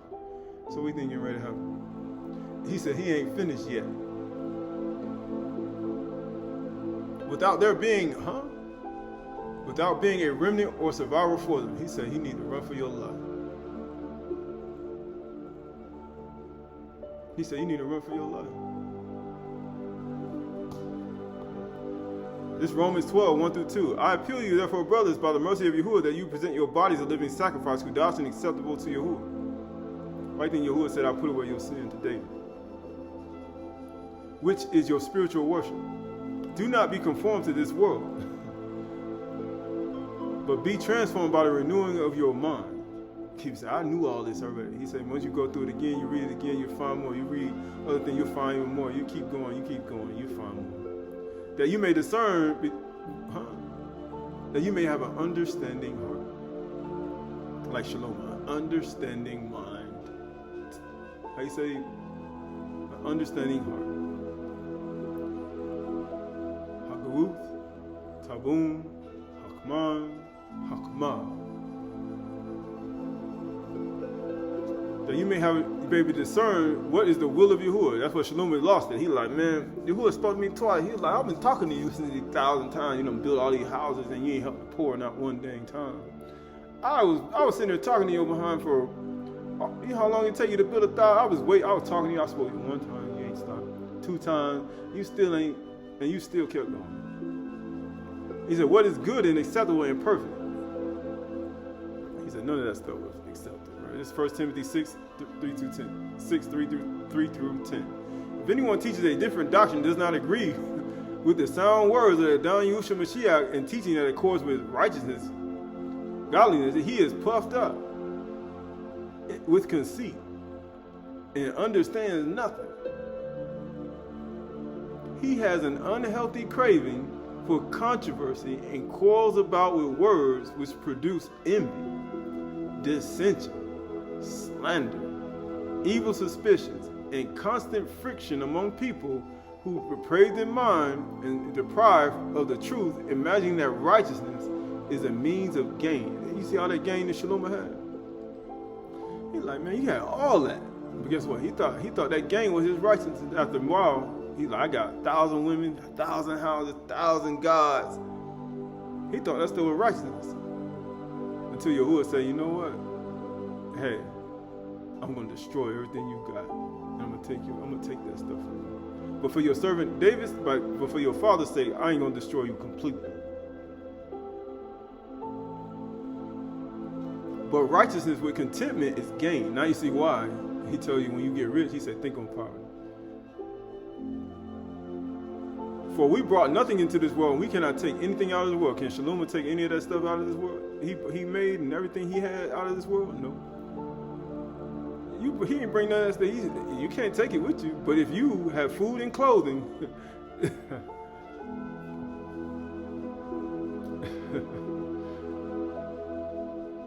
with these be content. Now you see why.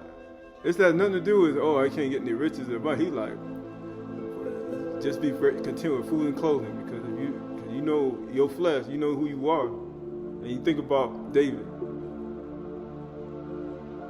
David was in sackcloth and ashes. He was fasting. He said, when the child was alive, I fasted. When he was dead, I ain't need to fast no more. I killed that thing. It died. He said he put on his own clothes. He changed his clothes and he ate some food. He said, man, I'm content. I understand. And guess what? After he was content with food and clothing, that's when you find peace. That's when you'll find it. That's when you'll have it. When you just content with food and clothing, you ain't got a lot to worry about. I just got food and clothing. I ain't thinking about building 1,000 houses and a bunch of stuff. I ain't got to think about it. The only thing I got to think about, I got food and clothing today. I'm good. But those who desire to be rich fall into temptations. Shaloma didn't desire to be rich at first. In his latter days, that's when he desired to be rich. And that's why he built houses to other gods, right? Into a snare, into many senseless and harmful desires that plunge people into ruin and destruction. That's when he started to fall. That's when he started going to destruction. That's when he started to go down. Because you desire to be rich now. For the love of money is the root of all kinds of evils. It is through this craving that some have wandered away from Amunah and pierced themselves with many pains and self-inflicted wounds. That's what happened to him. And that's what happened to him. He said that's what happened to everybody, right? This is Hebrews 12 through 15. Therefore, lift up your drooping hands and you strengthen your weak knees. And make straight paths for your feet. Why do you think David got up? So that what is lame may not be put out of joint, but rather be healed. You got to get up. Strive for peace with everyone. Why do you think David said? He said, and David and his wife Bathsheba. Think about if he would have not married that woman and said, get out of my life. What do you think that woman would have had? She would have no peace within herself. She'd be like, this old king think he's somebody, and he done messed up my whole life, and we had this child, and everything like that, and they been taught, man, there's been all types of strife. He said, strife with people, everyone, and for the chdsh, without which no one will see Yahuwah. You ain't gonna see Yahuwah like that. See to it that no one fails, to obtain the con of Yahuwah. Why do you think David married Bathsheba? After he done slept with her, created a child, had her husband killed. Why do you think he did that? He was trying to make sure no one fails to obtain the con of Yahuwah, that no root of bitterness spring up and cause trouble. That's why he did it for. And by it, many become defiled. Why do you think all this stuff be happening around people? He said, why do you think all these things happen? Why do you think all this stuff happening? Because people are not making things right.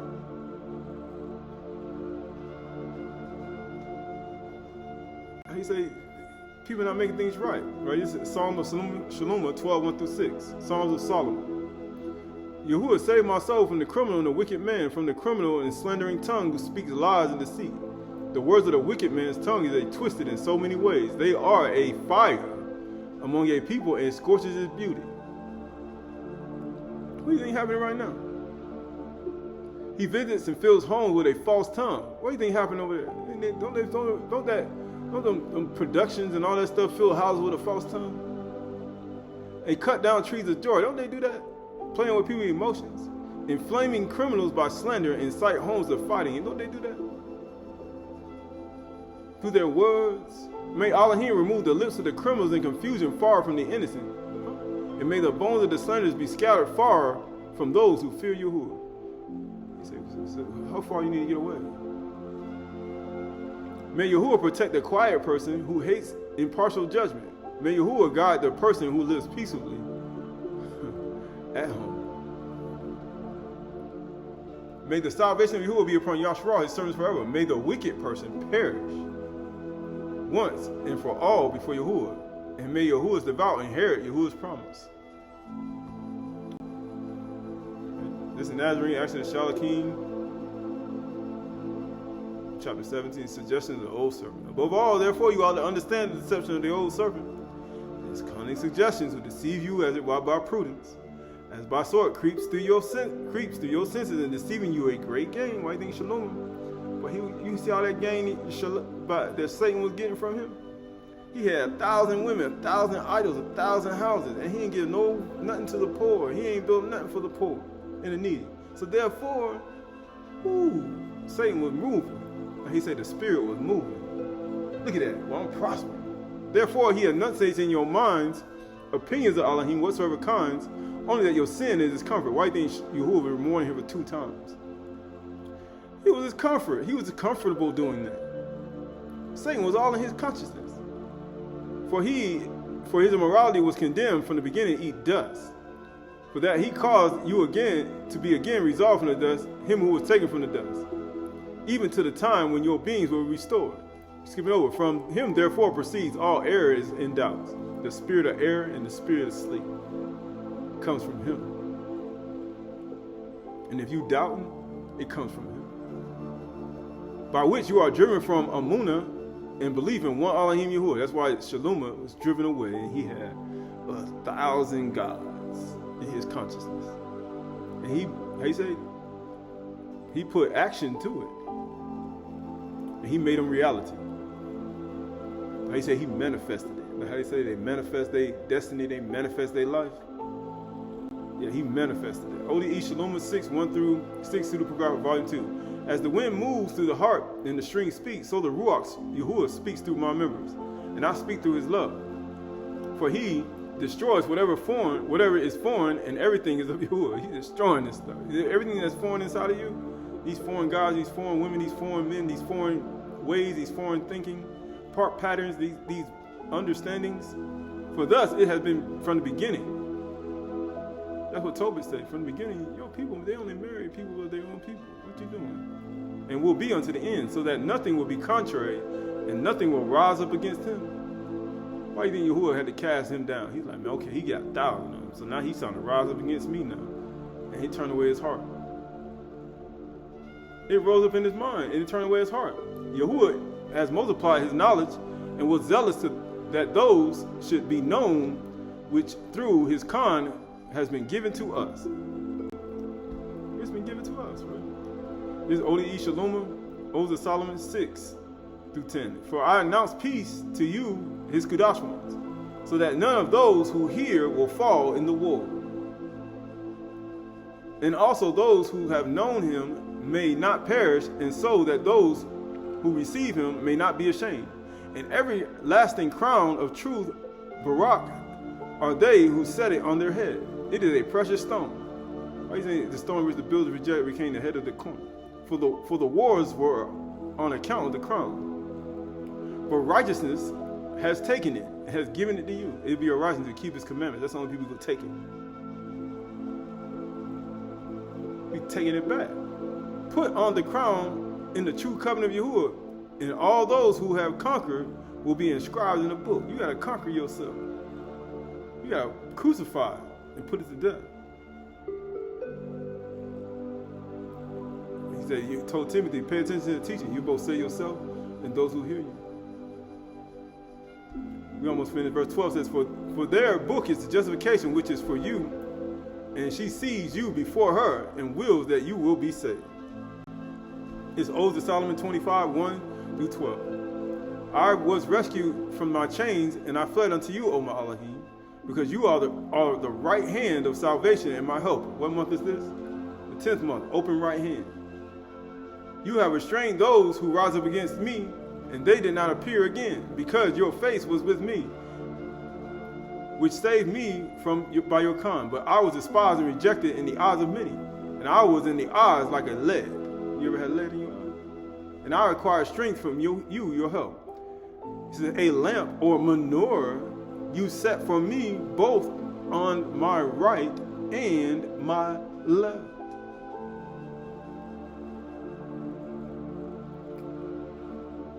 So that there might be in me anything that is not light. And I was covered with the covering of your Ruach, and I removed from me my garments of skin. That's why he said, put to death what is earthly in you, your flesh. That's why he said, you got to crucify it. Because your right hand raised me up. What month is this? The 10th month. Open right hand. And caused sickness to pass from me. What happened to David's son?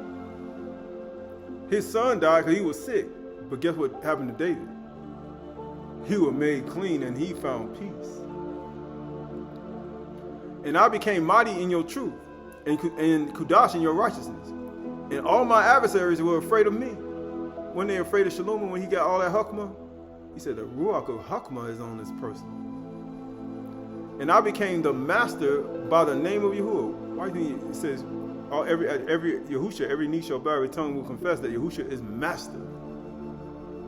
And I was justified by his kindness, and his rest is forever and ever. Right? 3 more.